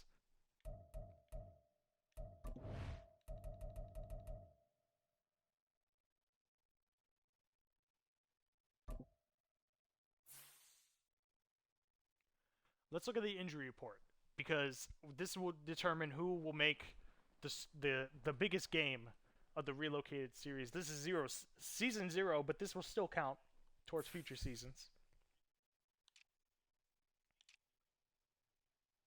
So the Sentinels are only missing Jermaine Johnson II with a quad strain. He'll only be out for a week. Whereas Ryan Jensen, who's been out with a fractured kneecap this entire playoff and for the last couple of weeks of the regular season, that timetable for the Super Bowl, where he said he would be back, he will indeed be back. So their star center will be back in time for the big game. And now the Riverhogs. John Feliciano, the center also for the Riverhogs. He will be back in time for the Super Bowl. So this team will be fully healthy going into the big game.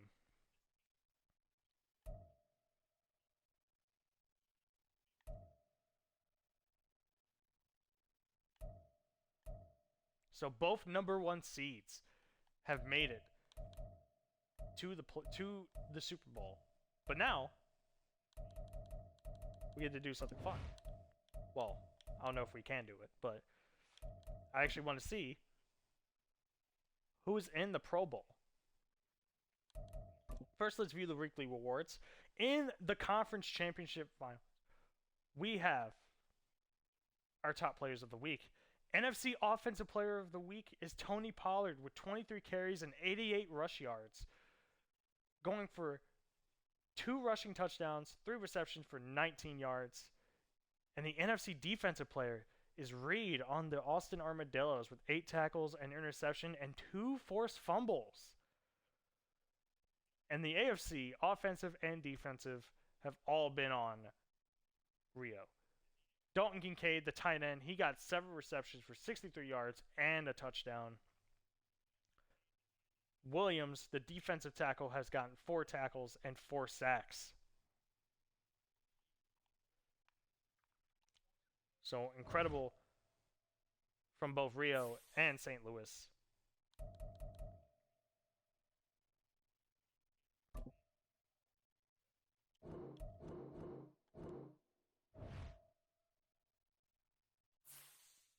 But now, let's look at the Pro Bowl roster. This is something I actually want to see.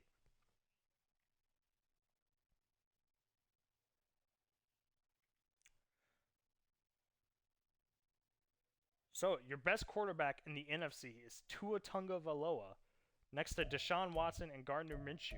And in AFC, it's Patrick Mahomes next to Kyle Murray and Derek Carr. Very interesting. Very interesting.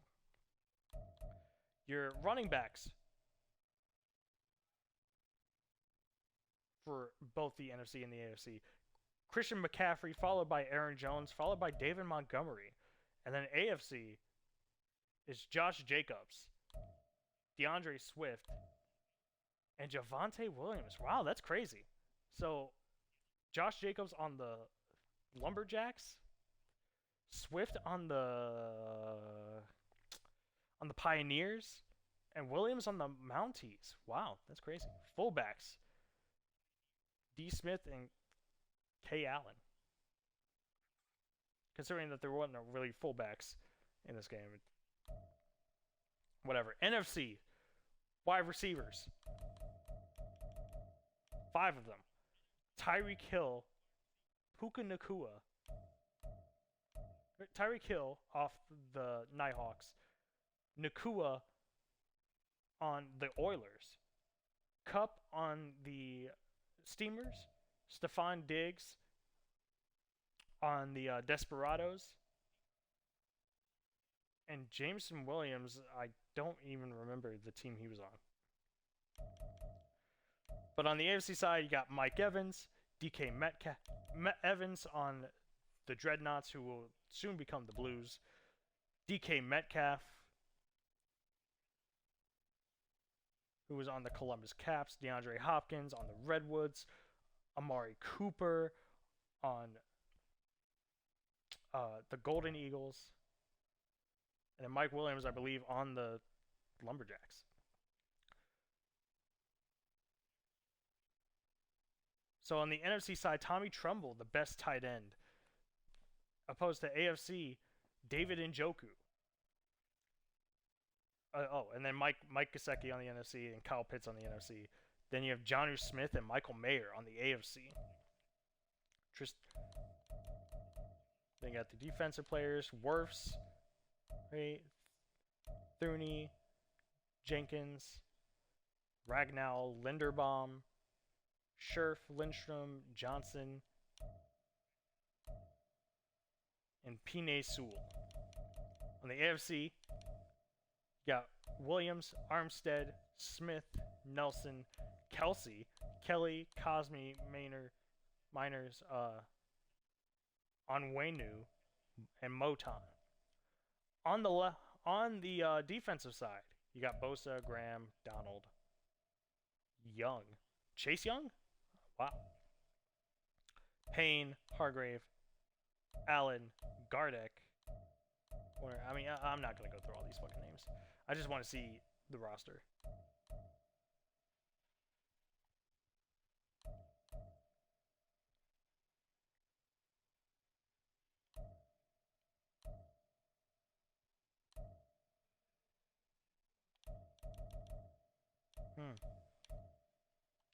Incredible.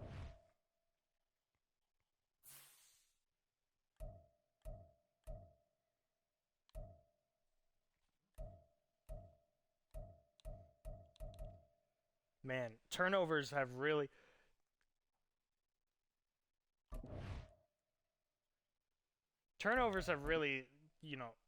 helped the Sentinels get into that spot.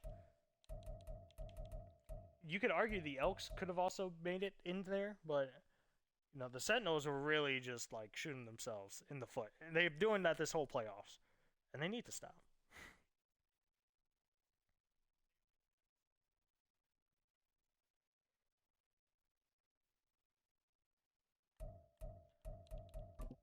Let's look at the Riverhawks and see what they need done.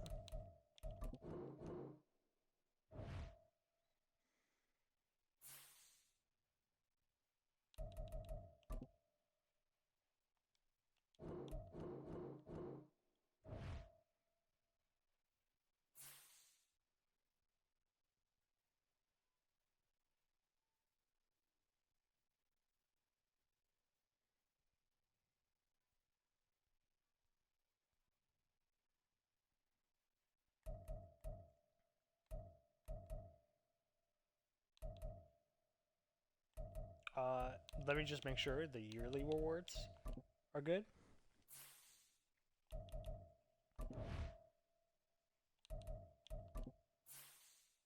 Yep, Tua is primed to win the MVP, whereas Matt Eberflus is primed to win Coach of the Year.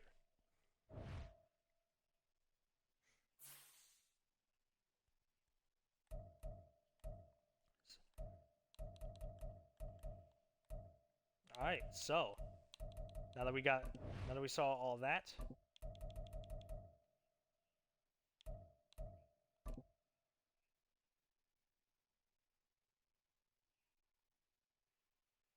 let me actually like screenshot some of this.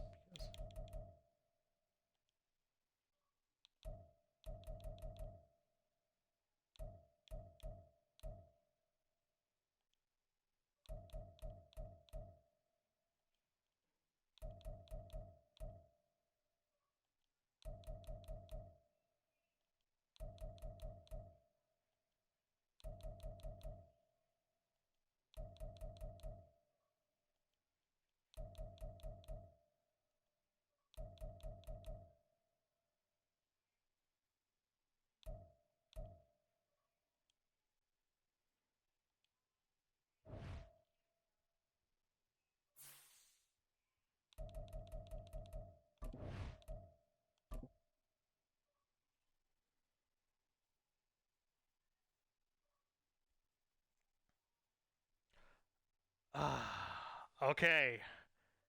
Okay. View yearly rewards. I mean, we just did that, but whatever.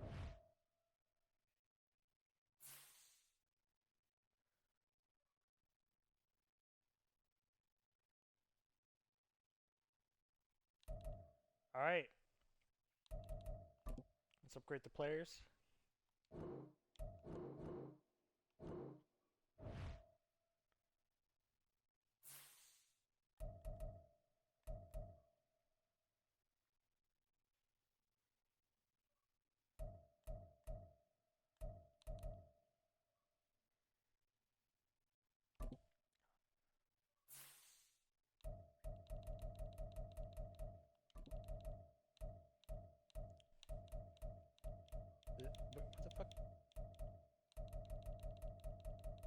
the Sentinels go?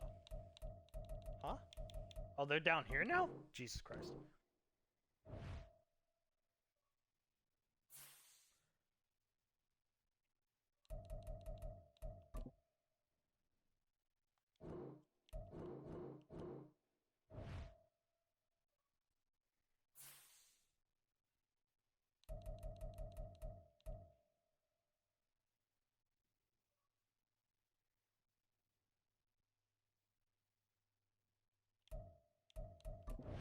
Let me just triple check this injury report. Oh wow, they actually do. I'm assuming that's practice squad people. So DeAndre Carter and David Mayo will be out. And the Riverhogs, they're going to be missing Nick McLeod with turf toe. Those are the only injuries going into. But as far as actual starters, everyone will be there. Now, before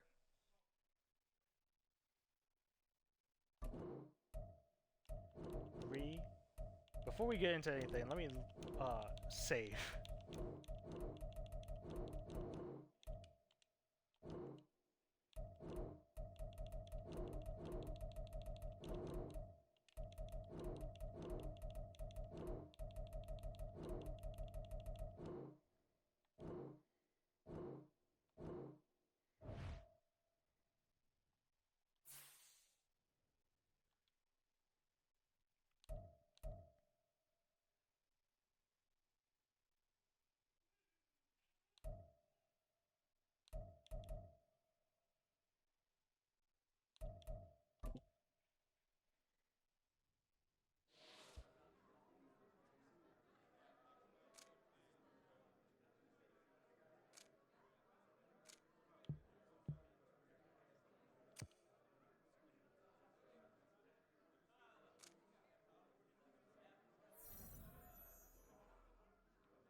Alright, so we're going to do the same thing for the Riverhogs.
I'm not going into it yet. I'm just checking to see.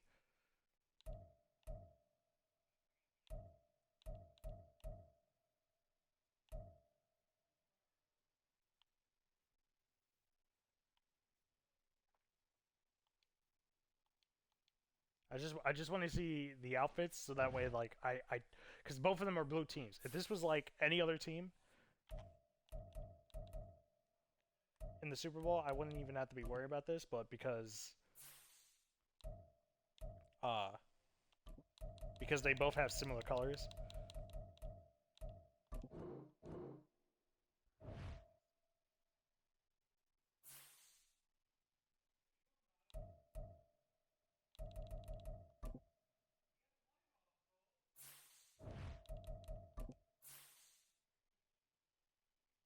Okay, so theirs is gonna be black.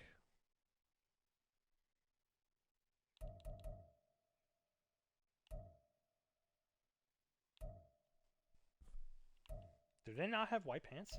Oh, they do. I mean, they have gray pants.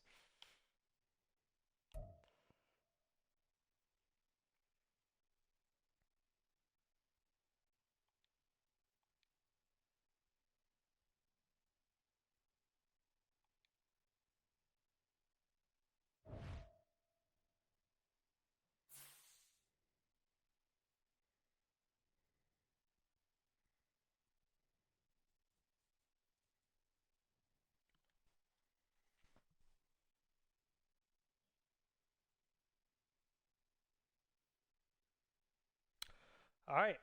Well, we'll end it off on this. The Super Bowl matchup. Those 200, over 200 games that I had to watch. Well, I didn't have to watch. I literally forced myself to watch it. But they're finally, it's all going to end. It's finally going to end.